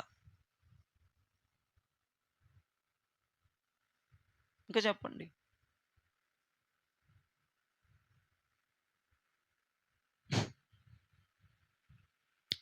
యాకోబు ప్రయాణం ఆగిపోయినటువంటి ఆ సందర్భం ఏంటంటే, ఎప్పుడైతే యోసేపు చనిపోయాడు అన్న వార్త విన్నాడో, అక్కడే అతని యొక్క ప్రయాణం ఆగిపోవటం ప్రారంభమైపోయింది. ఆగిపోయాడు అక్కడ. యోసేపు చనిపోయాడు అన్న విషయము ఎప్పుడైతే తను గమనించాడో, ఎప్పుడైతే తానుకి ఆ వార్త చేరిందో, ఆ వార్త తన చెవులో పడిందో, ఆగిపోయింది తన లైఫ్ జర్నీ, ఆగిపోయింది ఆత్మీయ ప్రయాణం, నిలిచిపోయింది క్షేమకరమైన ప్రయాణం.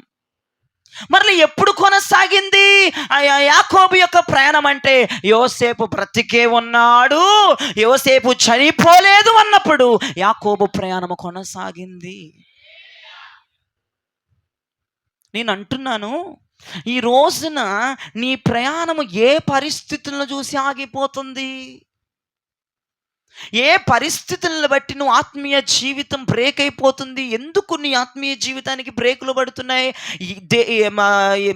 ఏంటి సందర్భం? ఏంటి నువ్వు ఆత్మీయ జీవితం చెయ్యకపోవటానికి, ఆత్మీయ జీవితాన్ని నువ్వు సరిగ్గా ప్రార్థన చేయకపోవటానికి ఏంటమ్మా కారణం? ఇప్పుడు వచ్చాను దారిలోకి నేను. నువ్వు ప్రార్థనలు మానేయటానికి గల కారణం ఏంటి? నువ్వు విశ్వాసములో పడిపోవడానికి ఏంటి కారణం? యాకోబు ప్రయాణం ఆగిపోవడానికి కారణమేమో తన కుమారుడు చనిపోయాడన్న వార్త విని యాకోబు ప్రయాణం ఆగిపోయింది. ఇప్పుడు నీ ప్రార్థన ఆగిపోవడానికి, నువ్వు విశ్వాసము ఆగిపోవడానికి, నీ నిరీక్షణ సొమ్మసిల్లిపోవడానికి, నీ ఎదురు చూపులు నీరసిల్లిపోవటానికి గల కారణం ఏంటి?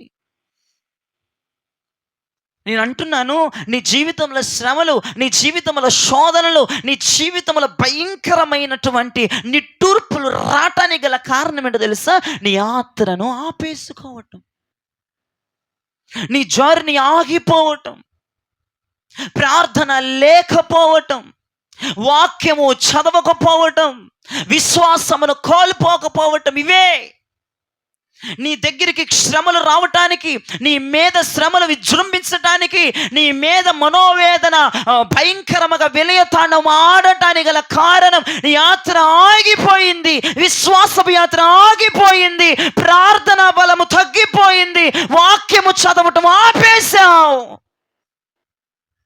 ఎందుకు ఆగిపోయింది అంటున్నాను? ఏ సందర్భాలను బట్టి, ఏ సమయాన్ని బట్టి, ఏ పరిస్థితిని బట్టి నీ యాత్ర ఆగిపోయింది. అర్థమవుతుంది అని వారు దేవునికి స్తోత్రం చెప్పండి. ఏమండి, నీ యాత్ర కొనసాగుతూ ఉంటే ఎందుకు వస్తాయి నీ మీదకి శోధనలు, ఎందుకు వస్తాయి నీ మీద ఇబ్బందులు, ఎందుకు వస్తాయి నీ మీద కరువు, ఎందుకు వస్తుంది నీకు మీదకి నిట్టూర్పు? ప్రార్థనా బలము తగ్గిపోకపోతే, నువ్వు ప్రార్థన ఎక్కువగా చేస్తూ ఉన్నప్పుడు పరిశుద్ధతలో తొలగిపోకుండా ప్రార్థనా బలాన్ని కలిగి ఉండి, విశ్వాస బలాన్ని కలిగి ఉండి, నిరీక్షణ బలాన్ని కలిగి ఉంటే ఎందుకు ఈ నింద, ఎందుకు ఈ శోధన, ఎందుకు ఈ ఇబ్బంది, ఎందుకు ఈ సతమతమైపోవటము, ఎందుకు ఈ వేదన, ఎందుకు ఈ కన్నీరు? నేను అంటాను, ఇవన్నీ ఈ శ్రమలన్నీ నీలోనికి రావటానికి కారణం ఏంటంటే నీ యాత్ర ఆగిపోయింది.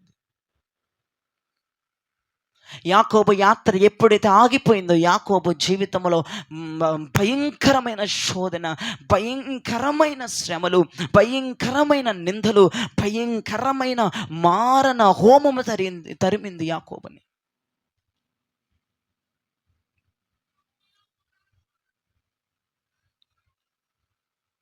ప్రార్థన ఆపొద్దు, పరిశుద్ధతలో నిలబడకుండా తొలగిపోవద్దు, విశ్వాస బలముతో నువ్వు రేగిపోవాలి, విశ్వాసమని యాత్ర కొనసాగించాలి, ప్రార్థనని యాత్ర కొనసాగించాలి. ఏది ఏమైనా సరే నీ యాత్ర ఆగిపోవడానికి, నీ ప్రయాణం నిలిచిపోవడానికి వీలు లేదు. గట్టిగా చెప్తారా? హల్లెలూయా, హల్లెలూయా. నేనంటాను, నీ యాత్ర ఆగిపోవడానికి నీ పరిస్థితుల ప్రభావం నీ మీద ఏలుబడి చేస్తున్నాయి. నీ పరిస్థితుల ప్రభావం ప్రార్థన చేయనీయకుండా ఆపివేస్తున్నాయి. నీ పరిస్థితుల ప్రభావం విశ్వాసముతో నిన్ను ఉండనివ్వకుండా ఆపివేస్తున్నాయి. నీ పరిస్థితుల ప్రభావం నిరీక్షణతో లేకుండా ఆపివేస్తున్నాయి. నీ పరిస్థితుల ప్రభావం ఆయన మీద ఆధారపడకుండా తొలగించేటట్లు చేస్తున్నాయి. ఈ రాత్రి నేను చెప్తున్నాను, ఆగిపోయిన నీ ప్రయాణము ఈ రాత్రి మరల ఉజ్జీవముతో కొనసాగించబడాలి. ఎలా?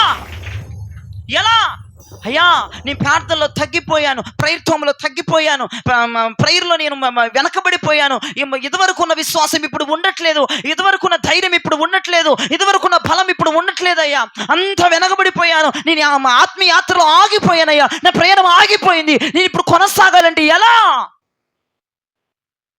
మరల నా ప్రయాణము కొనసాగాలి, మరల నా ప్రయాణం విజయోత్సవములతో క్షేమముగా ఆశీర్వాదకరంగా ముందుకు వెళ్ళాలి. ఇప్పుడు ఏం చేయమంటావు? నిజమే, పరిస్థితులను చూసి నా ప్రయాణం ఆపేసుకున్నాను. నా పరిస్థితుల ప్రభావము ద్వారా, నా మీదకు వచ్చే శోధనల ద్వారా, నిందల ద్వారా, రోగము ద్వారా, బలహీనతల ద్వారా, అవమానాల ద్వారా నా ప్రయాణాన్ని నేను ఆపేసుకున్న మాట వాస్తవమే. ఇప్పుడు నా ప్రయాణం మరలా కొనసాగాలి. ఇప్పుడు ఏం చేయమంటావు? నేను మంచి మాట చెప్తాను. హెబ్రీ పత్రిక 12వ అధ్యాయం 2వ వచనంలో, మరలా ఆగిపోయిన ప్రయాణాలు కొనసాగాలంటే మీరేం చేయాలి? మనము కూడా ప్రతి భారమును సులువుగా చిక్కులుబెట్టు పాపమును విడిచిపెట్టి విశ్వాసమునకు కర్తయు దానిని కొనసాగించువాడునైనా యేసు వైపు చూచుచు యాత్ర చెయ్యాలి. గట్టిగా చప్పట్లు కొడితే యేసయ్యా స్తోత్రం, యేసయ్యా స్తోత్రం, యేసయ్యా స్తోత్రం అని చెప్పండి.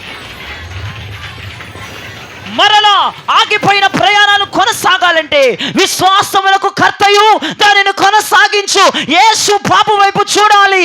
నజరేయుడైన యేసు వైపు చూస్తే ఆగిపోయిన ప్రయాణాలు, నిలిచిపోయిన ప్రయాణాలు మరలా విజయోత్సవములు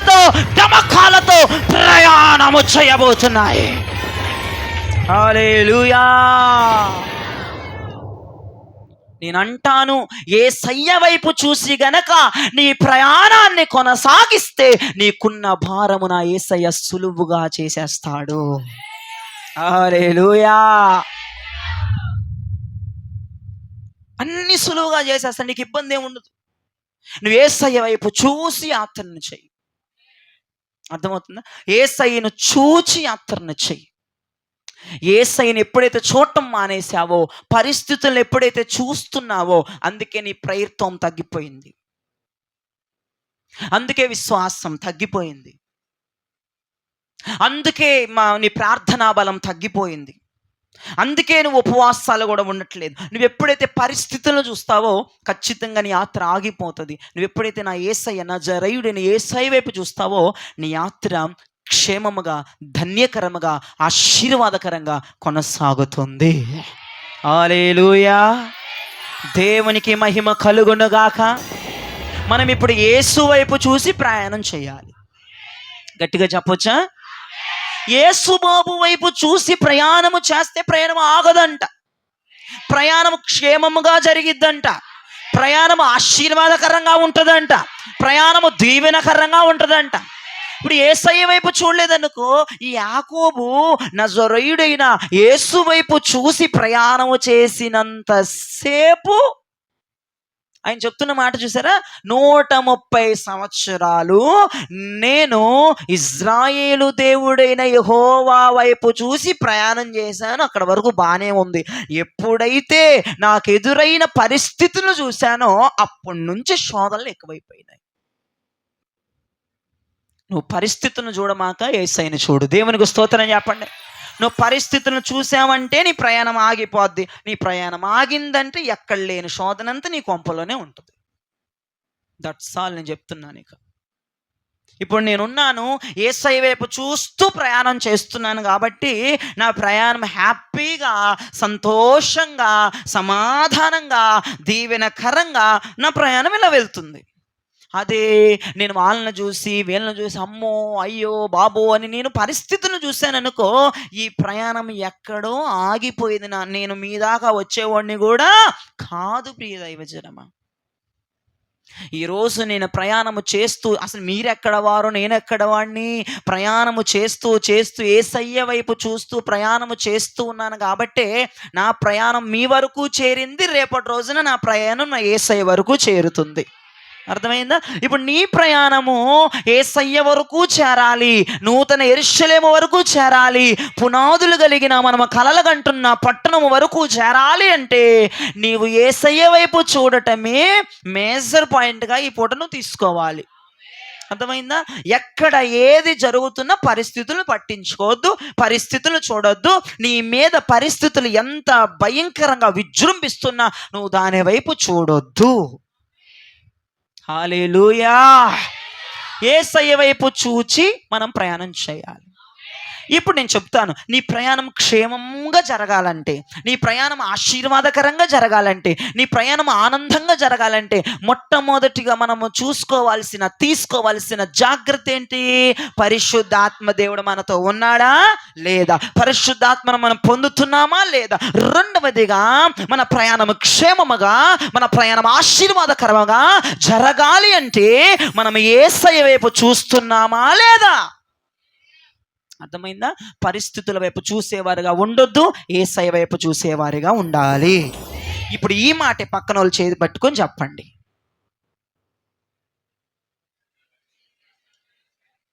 పక్కన వాళ్ళు చేయబట్టుకొని చెప్తాను.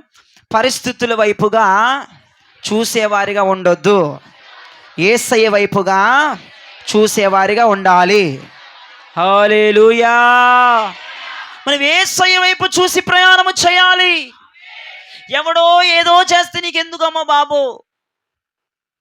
ఏదో తలకాయ నొప్పి వచ్చిందని, ఏదో భయంకరమైన శోధన వచ్చిందని ఆ శోధన వైపు చూసి పేతురులాగా మునిగిపోవడం కంటే నన్ను అడిగితే యేసయ్య వైపు చూస్తూ వెళ్ళిపోతే ఖచ్చితంగా మనం ఆయన వద్దకు చేరుకుంటాం. దేవునికి మహిమ కలుగునుగాక. పరిస్థితుల ప్రభావము నేను ఎంత వేధిస్తున్నా నేను చెప్తాను, నువ్వు పరిస్థితులను చూడొద్దు. నువ్వు పరిస్థితులను చూసేదానివైతే ప్రార్థన చేయలేవు. పరిస్థితులను చూసేదానివైతే ఉపవాసాలు ఉండలేవు. పరిస్థితులను చూసేదానివైతే పరిశుద్ధంగా బ్రతకలేవు. పరిస్థితులను చూసేదానివైతే విశ్వాసములోని ప్రయాణం కొనసాగదు. యేసయ్య వైపు చూస్తేనే ప్రార్థన ఇంకా డెవలప్ అవుతుంది. రోజు రోజుకి నీ ప్రార్థన బలం పెరిగిపోద్ది, విశ్వాసం పెరిగిపోద్ది, నిరీక్షణ పెరిగిపోద్ది, ఆనందం పెరిగిపోద్ది, అభిషేకం పెరిగిపోద్ది, కృప పెరిగిపోద్ది. యేసయ్య వైపు చూడాలి. తగ్గిపోతుంది నీలో, పెరగట్లేదు. తగ్గిపోతుందంటే అర్థం ఏంటి? నీ ప్రయాణాన్ని ఆపేశావు. ఈ పూట యేసయ్యకి వెళ్ళి చూస్తా వెళ్దాం. మన ప్రయాణాన్ని మరలా ఈ రోజైనా పునర్నిర్మాణం చేసుకొని మన ప్రయాణానికి అదేంటమ్మా రెడ్ రిబ్బన్ కట్ చేసినట్లే ఈ రోజు. దేవునికి స్తోత్రం కలుగునుగాక. మరలా ఈ పరిస్థితులను చూసి మీరు యేసయ్యని చూడండి, నేనంతా మీకున్న రెడ్ రిబ్బన్లన్నీ కట్ చేస్తా, పరుగో ఇక దేవునికి స్తోత్రం కలుగునుగాక. ఇక ఈసారి మనం పరిస్థితులను చూడొద్దంట, మన పరిస్థితులను చూడొద్దంట, యేసయ్యని చూడాలంట. హల్లెలూయా. ఇప్పుడు మూడవది మనం తీసుకోవలసిన జాగ్రత్త, మన ఆత్మీయ జీవితం, మన ప్రయాణం క్షేమంగా ఉండాలంటే మనం మూడవదిగా మనం తీసుకోవలసిన జాగ్రత్త, మనం పొందుకోవలసిన ఒక ఆయుధం ఏంటంటే ద్వితీయోపదేశ కాండము 12వ అధ్యాయము 5వ వచనాన్ని మనం ఒకసారి చదవగా విందాం.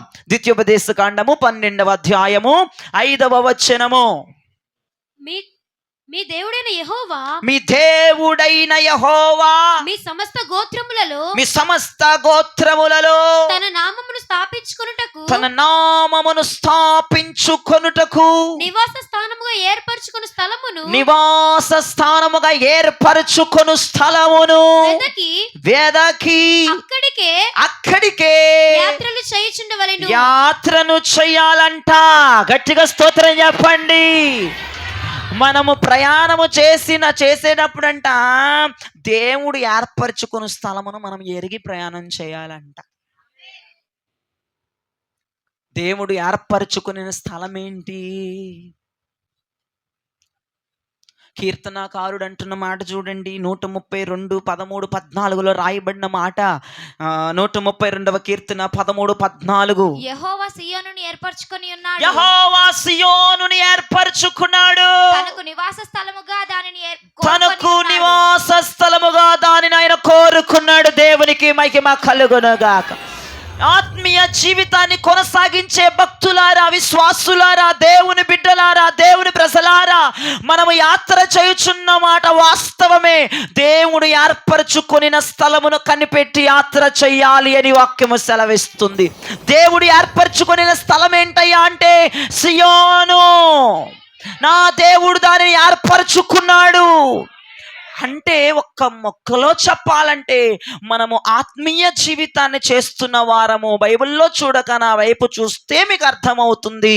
మనం ఆత్మీయ జీవితాన్ని చేస్తున్న మాట వాస్తవమే, మనం యాత్ర చేయుచున్న మాట వాస్తవమే. కానీ మనం ఒక దర్శనాన్ని కలిగి యాత్ర చేయాలని భక్తులు చెప్తున్నారు. దర్శనం లేకుండా యాత్ర కొనసాగలేదు, దర్శనం లేకుండా యాత్ర ముగించబడదు, దర్శనం లేకుండా యాత్ర క్షేమముగా ప్రయాణము చెయ్యలేదు. యాత్ర చేసే వారికి దర్శనం ఉండాలి. ఇప్పుడు దర్శనాలు జోరుకు వస్తే నాకు చేకన కనపడింది, దబ్బలం కనపడింది, కుక్క కనపడింది. నాకు ఈ పనికిమాల దర్శనాలు కాదు నేను చెప్పేది. కుక్కలు నక్కలు పక్కన పెట్టు, సైతాన్ దర్శనాలు నశించును గాక. ఏంటో గారు కుక్క కనపడింది, కుక్క మా ఆయన అంటావా?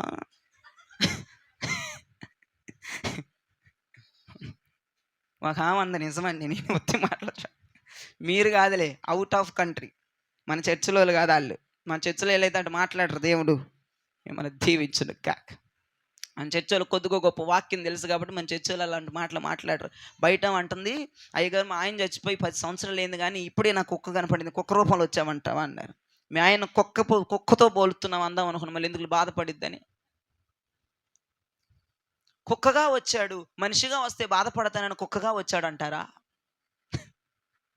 ఈ దరిద్రమైన నీ కొంపలో ఒక దర్శనం, నా కొంపలో ఒక దర్శనం కాదు. దైవజనుడు కలిగి ఉన్న దర్శనం సంఘం కలిగి ఉండాలి.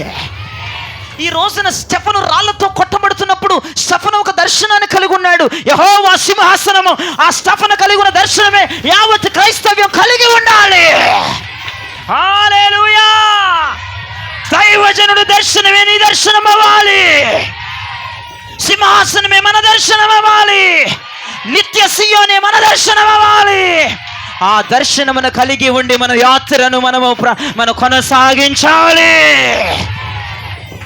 మనం ప్రయాణము చేస్తుంది ఒక విజన్తో మన ప్రయాణం కొనసాగించాం. మన ప్రయాణం చేస్తే మన ప్రయాణానికి ఒక దర్శనం, ఒక గురి ఉండాలి. ఎక్కడికి ప్రయాణము చేస్తున్నామో మన మధ్యలో ఫిక్స్ అయి ప్రయాణము చెయ్యగలగాలి. మన ప్రయాణము ధవళవర్ణ సింహాసనం వద్దకు, మన ప్రయాణము నిత్య సియోను కొరకు, మన ప్రయాణం పునాదులు కలిగిన పట్టణము కొరకు.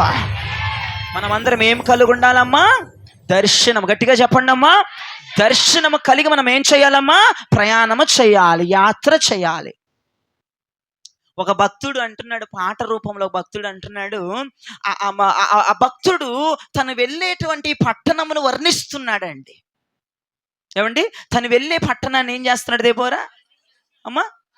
వర్ణిస్తున్నాడు. నీ వాయిస్ ఇంతేనా బేసికెళ్ళి? అది అంటే ఆ భక్తుడికి దర్శనం ఉందండి.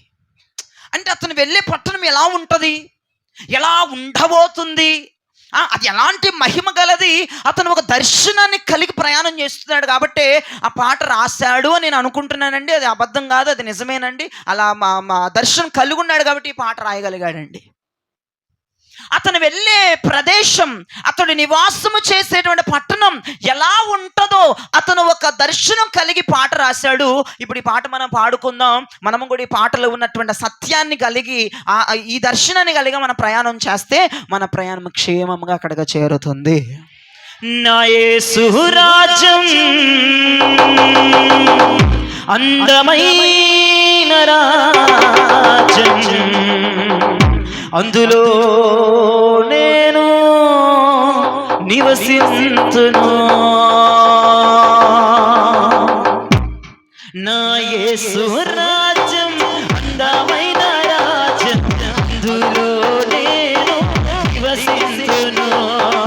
నా యేసు రాజ్యం అందమైన రాజ్యం, అందులో నేను నివసించును. సూర్య చంద్రుడు మన క్రీస్తు వెలుగై ఉన్న రాజ్యం, సూర్య చంద్రులు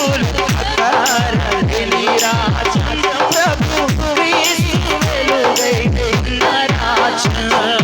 నా యేసు అందమైన రాజ్యం, అందులో నేను నివసించును. నా యేసు రాజ్యం అందమైన రాజ్యం, అందులో నేను నివసించును. సూర్య చంద్రులు ప్రభు క్రీస్తు వెలుగై ఉన్న రాజ్యం, సూర్య చంద్రులు ప్రభు క్రీస్తు వెలుగై ఉన్న రాజ్యం. అవినీతియే నీ రాజ్యము, ఆకలి దప్పికలు లేని రాజ్యం. అవినీతియే నీ రాజ్యము, ఆకలి దప్పికలు లేని రాజ్యం. ఇక కరువు కష్టం వ్యాధి బాధ లేని రాజ్యం, ఇక లంచం మోసం మోహం ద్వేషం లేని రాజ్యం. ఇక కరువు లేని రాజ్యం, ఇక లంచం మోసం మోహం ద్వేషం లేని రాజ్యం. నా యేసు రాజ్యం అందమైన రాజ్యం, అందులో నేను నివసించును. నా యేసు రాజ్యం అందమైన రాజ్యం, అందులో నేను నివసించును. అవినీతియే నీ రాజ్యం, ఆకలి దప్పికలు లేని.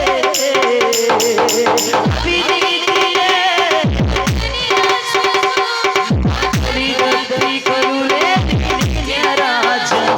ఇక కరువు కష్టం వ్యాధి బాధ లేని రాజ్యం, ఇక లంచం మోసం మోహం ద్వేషం లేని రాజ్యం.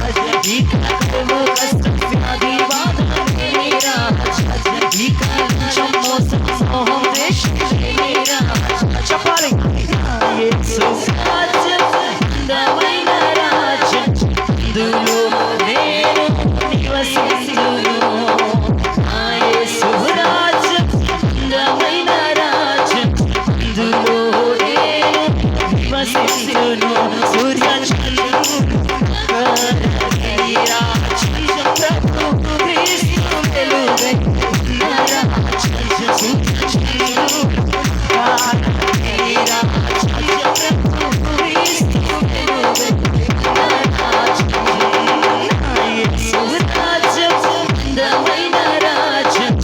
అందులోనే నివసించును.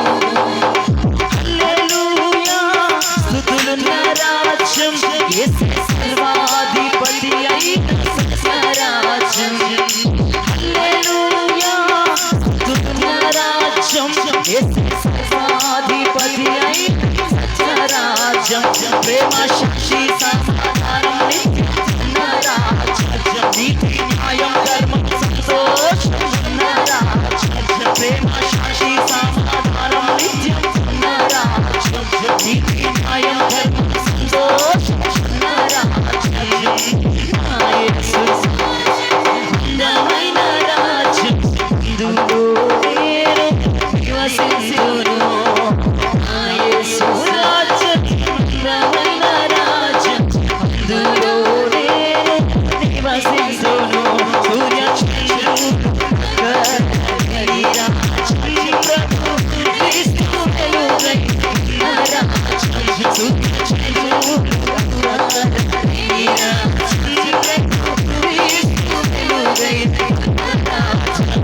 సూర్య చంద్రుడు కడలి రాజ్యం ప్రభు క్రీస్తు వెలుగై ఉన్న రాజ్యం. సూర్య చంద్రుడు కడలి రాజ్యం ప్రభు క్రీస్తు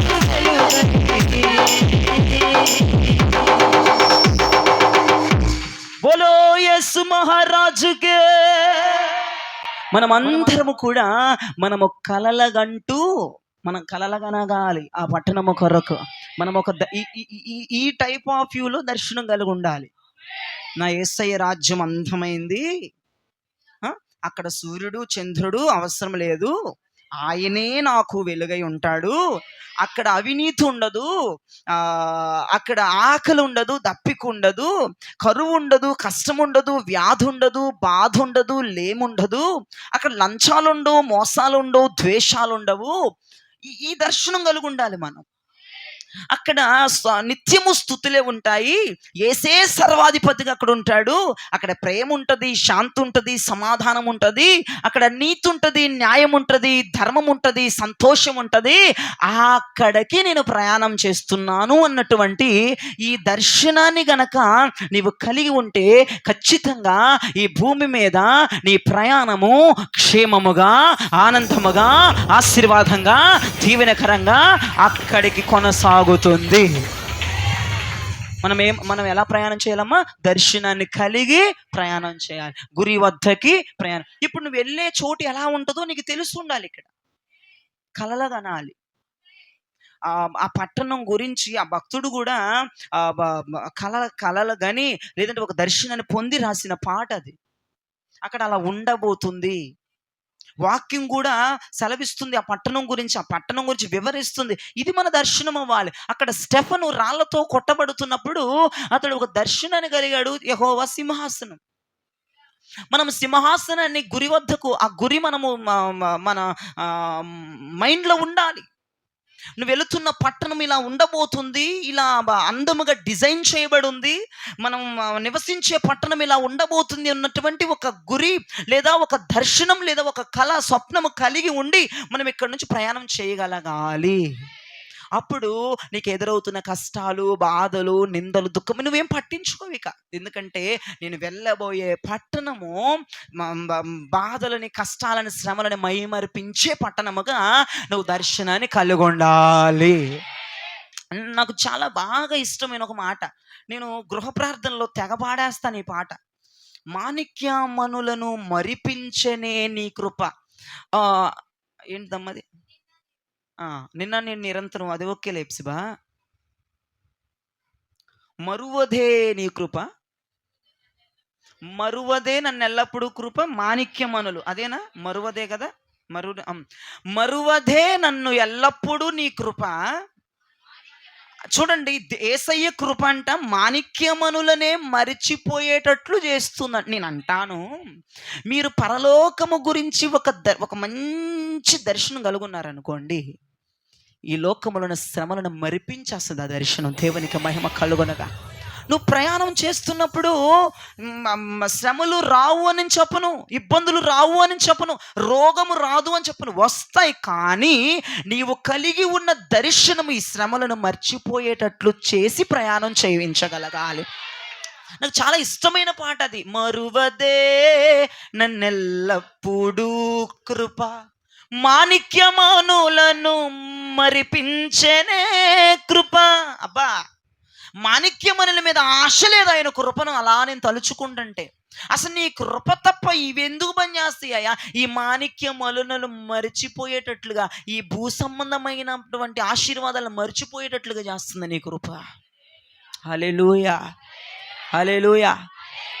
యేసయ్య నీ కృప తలంచగానే నా శ్రమలు అసలు శ్రమలుగా కనపడవంట.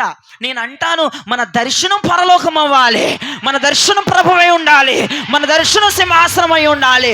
అప్పుడు ఈ లోకములో శ్రమలను మరిపించే దర్శనముగా మన దర్శనం మారిపోవాలి, మన యాత్ర మారిపోవాలి. హల్లెలూయా. మనము దర్శనము కలిగి ప్రయాణము చేస్తే మన ప్రయాణం ఆగిపోదు, క్షేమముగా కొనసాగుతుంది. ఎన్ని మాటలు చెప్పానండి? ఎన్ని మాటలండి? 3 మాటలు చెప్పాను. మీరు ఇక ఆపేద్దామా? ఇంకో 2 ఉన్నాయి, గబగబా చెప్పి ముగించేస్తాను. ఇప్పుడు 4వ మాట, నిర్గమాకాండము 40వ అధ్యాయము 37వ వచనము గనక మీరు తెరవగలిగితే, నిర్గమాకాండం 40వ అధ్యాయం 37వ వచనము. ఇదే వారి ప్రయాణ పద్ధతి, ఇదే వారి ప్రయాణం యొక్క పద్ధతి.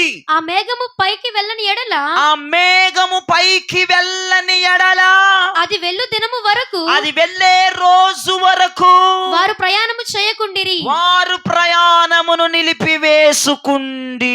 దేవునికి మహిమ కలుగునుగా. ఇశ్రాయేలు ప్రయాణం అంతా ఒక్క దాని మీద ఆధారపడింది. బైబిల్లో చదివి 2 సంవత్సరాలు 3 సంవత్సరాలు అయిపోతుంది. భక్తులు నా వైపు చూడడానికి ఏమో.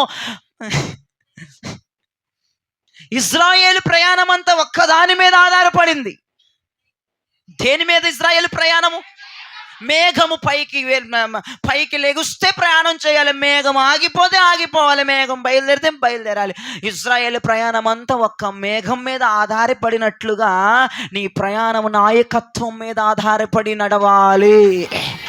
నీ ప్రయాణము నిజంగా ఇశ్రాయేలు ప్రజల ప్రయాణం అంతా మోషే మీద ఆధారపడే ప్రయాణం చేశాడు. ఈ మోషే మేఘం పైకి లెగుస్తే వెళ్ళమనేవాడు, మేఘం ఆగిపోతే నిలబడిపోమని చెప్పేవాడు. నేను అంటాను, నీ ప్రయాణం నాయకత్వానికి అప్పగించుకొని ప్రయాణం చేయగలగాలి. నువ్వు ప్రయాణం ఎలా ఇష్టానుసారంగా ప్రయాణాలు చేస్తే కుదరదు. నీ ప్రయాణం నాయకత్వానికి సరితూగాలి. నీ ప్రయాణం నాయకుడు చేయిస్తున్న ప్రయాణమై ఉండాలి. నీ ప్రయాణము వాక్యోపదేశములతో నింపబడి ఉండాలి. నీకు ఇష్టం వచ్చిన ప్రయాణాలు చేసావా, నీ ప్రయాణం అధ్వంతరంగా ఆగిపోద్దంతే. నీ ప్రయాణం ఆగిపోక సాగిపోవాలి. నీ ప్రయాణం ఆగిపోక నిలచిపోక బ్రేకులు పడకుండా నీ ప్రయాణం నిత్య సీయోనికి క్షేమముగా ఆనందంగా ఆహ్లాదంగా చేరాలి అంటే నీ ప్రయాణం ఒక వ్యక్తి మీద అనగా దైవజనుని మీద అనగా ఉపదేశం మీద అనగా అపోస్తుల బోధ మీద అనగా మీరు ఆ నాయకత్వానికి అప్పగించుకొని మీరు ప్రయాణం చేయగలగాలి. చాలామంది ఉపవాసాలు లేకుండా ఆకలేసిందని తినేసినోళ్ళు లేరా ఇక్కడ?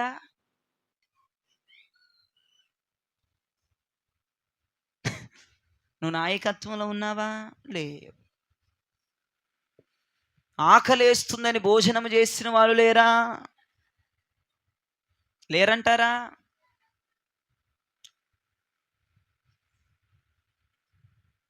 నీ ఇష్టం వచ్చిన ప్రయాణాలు చేస్తే కుదరదు. 21 రోజులు ఒక ప్రయాణం చెప్పాం, ఒక పద్ధతి చెప్పాం. భక్తులారా, మీకు ఇప్పుడు అభిషేకం కావాలని నిజం ఒప్పుకోండి. మిమ్మల్ని ఏమన్నాం? ఆకలేస్తుందని తినేసానయ్య గారు, 1 రోజన్నా తినేసాను. లెస్సి ఎత్తవే, నిస్సి అత్తమే, నాకు సమాచారం జారీ అయింది. లేరంటారా? సర్లే దింపండి. నాయకత్వానికి లోబడి ప్రయాణాలు చేస్తే ప్రయాణాలు దిగ్విజయంగా ముగించబడతాయి, లేకపోతే ముగించబడవు. ఇదొక్క మాటే కాదు, దైవజనుని ఏది చెప్తున్నా, ఏది మాట్లాడుతున్నా, మీ కొరకు ప్రయాసపడి దేనిని అమలు చేస్తున్నా ఒకే ఒక నాయకత్వానికి అప్పగించుకోవాలి. ఆ నాయకత్వములోనే నీ ప్రయాణం చేయగలగాలి. మేఘం పైకి లెగిస్తే ఇజ్రాయేల్ ప్రజలందరికీ చెప్పేవాడు, ఏ బయలుదేరండి రా మోషే. మేఘం ఆగిపోతే నిలిచిపోండి అని చెప్పేవాడు. ఎవరి ఇష్టానుసారంగా వాళ్ళు ప్రయాణాలు చేయలేదండి ఇజ్రాయేల్ ప్రజలు. ఒక నాయకత్వానికి అప్పగించుకున్నారు, ఒక మేఘానికి అప్పగించుకున్నారు. ఆ మేఘం వైపే గురిపెట్టారు, ఆ మేఘంనే చూశారు. ఆ మేఘం పైకి లెగిస్తే వెళ్తున్నారు, అది మేఘం ఆగిపోతే ఆగిపోతున్నారు. నీవు కూడా దైవజనుని ఉపదేశములు కావచ్చుగాక, దైవజనుడు మాటలు కావచ్చుగాక, దైవజనుడు నాయకత్వం కావచ్చుగాక, దైవజనుడు ఏ నాయకత్వాన్ని నేర్పిస్తున్నాడో, ఏ బోధన నేర్పిస్తున్నాడో, ఏ ఉపదేశములు మిమ్మల్ని కడుతున్నాడో, ఆ ఉపదేశముతో పాటుగా, ఆ బోధతో పాటుగా, ఆ నాయకత్వముతో పాటుగా నీ పరిస్థితులు ఉండాలి, నీ బిహేవియర్ ఉండాలి, నీ ప్రయాణం ఉండాలి. దేవునికి మహిమ కలుగునుగాక. హల్లెలూయా, హల్లెలూయా.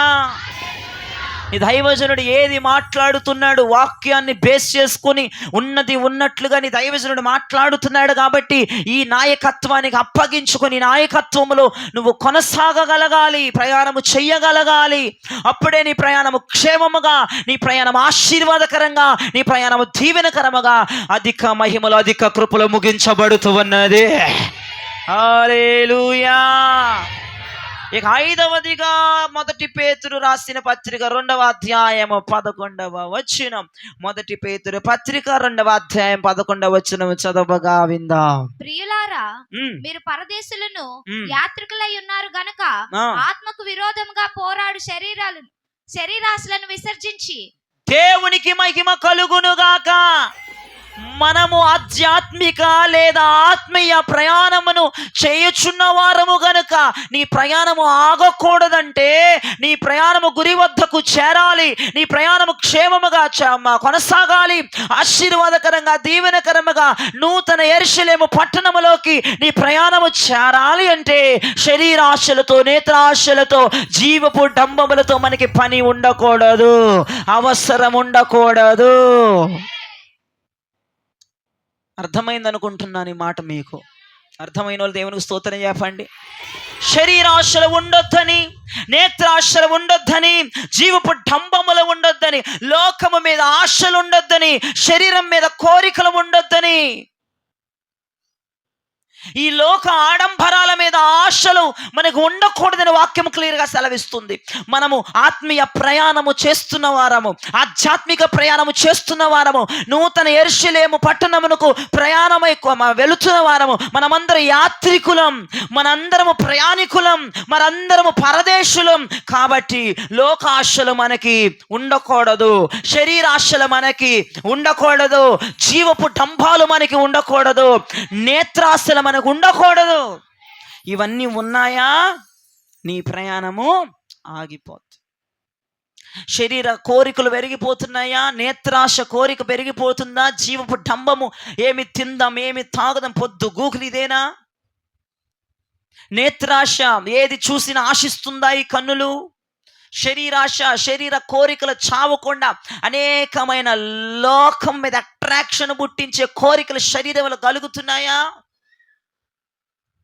నువ్వు చేస్తున్న భక్తి నిలిచిపోద్ది, ఆగిపోద్ది. అక్కడ డెస్టినేషన్కి నీ భక్తి చారదు, నీ విశ్వాసము చారదు, నీ ప్రార్థన చారదు, నీ నిరీక్షణ చారదు, నీ ఉపవాసాలు చారవు, నీ మోకాల ప్రార్థనలు చారవు, నీవు ఏమీ ప్రభు దగ్గరికి వెళ్ళవు, నువ్వే అక్కడికి వెళ్ళవు. చివరికి నీ ప్రయాణము క్షేమముగా, నీ ప్రయాణము ఆశీర్వాదకరంగా కొనసాగాలి అంటే గనక ఆటంకములు ఏమీ రాకుండా నీ ప్రయాణము చక్కగా వెళ్ళిపోవాలి, స్మూత్గా వెళ్ళిపోవాలి, ఆనందంగా వెళ్ళిపోవాలి, ఆహ్లాదంగా వెళ్ళిపోవాలి. అయ్యగారు లాగా నా ప్రయాణం కూడా ఇట్లాగే కొనసాగిపోతే బాగుండు అనుకునే వాళ్ళందరూ కూడా నేను ఇస్తున్న మంచి సజెషన్ ఏంటంటే శరీరాశలను విసర్జించేవారిగా ఉండాలి. నీకు ఆశ పుడుతున్న ఆశను ఏమంటారమ్మా దాన్ని? ఆశా నిగ్రహించుకోవాలంటారు దాన్ని. దేవునికి మహిమ కలుగు. నీకు ఏదైనా ఆశ వచ్చింది అనుకో, వద్దు ప్రభా, ఆశ చంపే ప్రభా నాలో, ఆశుద్ధయ. దేవునికి మహిమ. ఇప్పుడు ఈ ఉపవాసములు అందరికి వచ్చే ఆశ ఏంటంటే బిర్యానీ తినాలన్న ఆశ. దీన్ని నిగ్రహం చేసుకో. అది దేవునికి సెల్ఫ్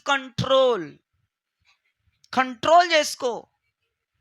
అర్థమైందా? నీలో ఉన్న భయంకరమైన దురాత్మలను అనగొట్టు. ఉపవాస ప్రార్థనలో హేయమైన క్రియలు చేయమంటాడు. అణిగిపోవాలి ఆ క్రియలు. అనుగో, నీకు నువ్వే. ఎవరు వచ్చి అనచరు, నీకు నువ్వే వాటి మీద జయం పొందగలగాల. దేవునికి మహిమ కలుగునగా. ఏ ఆశలు రేగుతున్నా, ఏ కోరికలు వచ్చేస్తున్నా, ధర్మశాస్త్రానికి విరుద్ధమైన కోరికలు, ఉపవాసానికి విరుద్ధమైన కోరికలు వస్తున్నా, అక్కడికక్కడ అణిచివేసుకోవాలి. అప్పుడు నీ ప్రయాణము ఆనందంగా, ఆశీర్వాదకరముగా, క్షేమముగా పునాదులు కలిగిన పట్టణానికి కొనసాగుతుంది. హల్లెలూయా! దేవునికి మహిమ కలుగునుగాక. ఎన్ని చెప్పాను ఇప్పుడు నేను? ఎన్నమ్మా? ఇంకా ఈ జపనా వద్దులే. నిజంగానేనా? చెప్పొద్దు అన్న ఆశను అనగదేసుకొని చెప్పు అన్న ఆశను పెంచుకుంటున్నారు కదా. చెప్పొద్దు అనేది రేగిపోతుంది 5, కానీ దాన్ని అణిచివేసుకుంటున్నారు మీరు. దేవునికి మహిమ కలుగునుగాక. నీ స్పిరిచువల్ జర్నీ, నా అంశమేది స్పిరిచువల్ జర్నీ, ఆధ్యాత్మికమైన ప్రయాణం లేదా ఆత్మీయమైన యాత్ర. ఇది క్షేమముగా, ఆశీర్వాదకరంగా, దీవెనకరంగా కొనసాగాలి అంటే మొదటి జాగ్రత్త, మొదటి యొక్క ఆయుధం మనం పొందుకోవలసింది, మన దగ్గర ఉండవలసింది పరిశుద్ధాత్మ. రెండవదిగా మన వద్ద ఉండవలసింది యేసయ్యను చూస్తూ ప్రయాణం చేసే కృప. మూడవదిగా మన వద్ద ఉండవలసింది దర్శనమును కలిగి ప్రయాణం చేయగలిగిన కృప. నాలుగవదిగా మన వద్ద ఉండవలసింది నాయకత్వానికి అప్పగించుకొని, మన ఇష్టానుసారమైన ప్రయాణం కాదు, నాయకత్వానికి అప్పగించుకొని ప్రయాణం చేసే కృప. ఐదవదిగా మనం చూసుకోవాల్సిన జాగ్రత్త, శరీరాశలు ఉండొద్దు, నేత్రాశ ఉండొద్దు, జీవడము ఉండొద్దు. ఇవన్నీ విసర్జించాలి. ఈ 5 మనలో ఉంటేనే మన ప్రయాణాలు దిగ్విజయంగా కొనసాగుతాయి. విజయోత్సవములతో సంతోషముగా, ఆనందముగా, సమాధానముగా విజయ డమకాలు మోగించుకుంటా దేవునికి మహిమ కలుగునుగాక, స్తుతి కలుగునుగాకని హ్యాపీగా మన జీవితం, మన జర్నీ వెళ్ళిపోవాలి అంటే ఈ 5 జాగ్రత్తలు, 5 వస్తువులు, 5 పరికరాలు, 5 ఆత్మకట్కాలు మన వద్ద ఉండాలి. కృపలో ప్రారంభమయ్యాం, అధిక కృపలో ముగించాలి. మహిమలో ప్రారంభమయ్యాం, అధిక మహిమలో ముగించాలి. ఈ 5 నీ దగ్గర, ఈ 5 జాగ్రత్తలు తీసుకుని ప్రయాణం చెయ్యండి. అర్థమైందా? నీ 5 జాగ్రత్తలు లేవంటే కుదరదు, నీ పని కుదరదు, అధ్వాంతరంగా ఆగిపోద్ది నీ ప్రయాణం. ఇంక నువ్వు ఎంత భక్తి చెయ్యి, ఎంత మంచిగా బతుకు, ఏమి నీ జీవితంలో దొరకవు. నూతన కలిగిన యెరూషలేముకు వెళ్ళవు. ఇప్పుడు నేను ఇచ్చే అభిషేకం ఏంటో తెలుసా నీకు? ఏం చెప్పండి? ఇప్పుడు నేను ఇచ్చే అభిషేకం ఏంటి చెప్పండి అమ్మా? ఇప్పుడు నీ మీదకి రాబోతున్న అభిషేకం ఏంటి అమ్మా? నీ ఆత్మీయ యాత్ర అమ్మా, నీ ఆత్మీయ యాత్ర, నీ ఆత్మీయ జీవితం గురి వద్దకు చేరాలి. అర్థమైందా? ఇది ఇలా కూడా తీసుకోండి. భూమి మీద నువ్వు అనుకున్న పని నువ్వు సాధించగలగాలి. నువ్వు ప్రారంభించినది నువ్వు చేసి ముగించగలగాలి. దీనికైతే గట్టిగా చెప్తున్నారు భక్తులారా. నీ యొక్క ప్రయాణము మహిమలో ముగించాలి మనము, అధిక కృపలో ముగించాలి మనము. అంటే ఇప్పుడు మనం పరలోకం చేరేంత వరకు మన ప్రయాణము ఆపకూడదంటే 5 జాగ్రత్తలు తీసుకోవాలి. దేవునికి స్తోత్రం కలుగునుగా. నీవు భూమి మీద మొదలుపెట్టిన పని అది నెరవేర్చబడి నువ్వు అది సాక్షిగా నిలబడాలన్నా 5 జాగ్రత్తలు తీసుకోవాలి. పరలోక పట్టణములో నా ప్రభు యొక్క సింహాసనం కూర్చోవాలన్నా ఈ 5 జాగ్రత్తలు తీసుకోవాలి. ఇప్పుడు నీ ప్రయాణము నువ్వు అనుకున్న గమ్యస్థానానికి చేరటానికి, క్షేమంగా చేరటానికి, నువ్వు అనుకున్న పనులు దిగ్విజయంగా నెరవేర్చబడటానికి నేను ఇస్తున్న అభిషేకం ఈరోజు రాత్రి. నువ్వు అనుకున్న పనులు నెరవేర్చబడాలి, నువ్వు చేస్తున్న ప్రయాణం దిగ్విజయంగా ముగించబడాలి. దేవునికి స్తోత్రం కలుగునుగాక. నువ్వు చేస్తున్న ప్రయాణం విజయంగా ముగించాలి, నువ్వు అనుకున్న పనులు విజయంగా ముగించాలి. నీ పనులు విజయంగా ముగించాలి, నీ ప్రయాణం విజయంగా ముగించాలి. టోటల్గా మన జీవితమే విజయ పదం మీద నిలబడిపోవాలి. అదే ఈ అభిషేకము యొక్క పరమార్థము. ఈ వాక్యమును నా దేవుడు దీవించి మీ వినికిడులో ఆశీర్వదించునుగాక.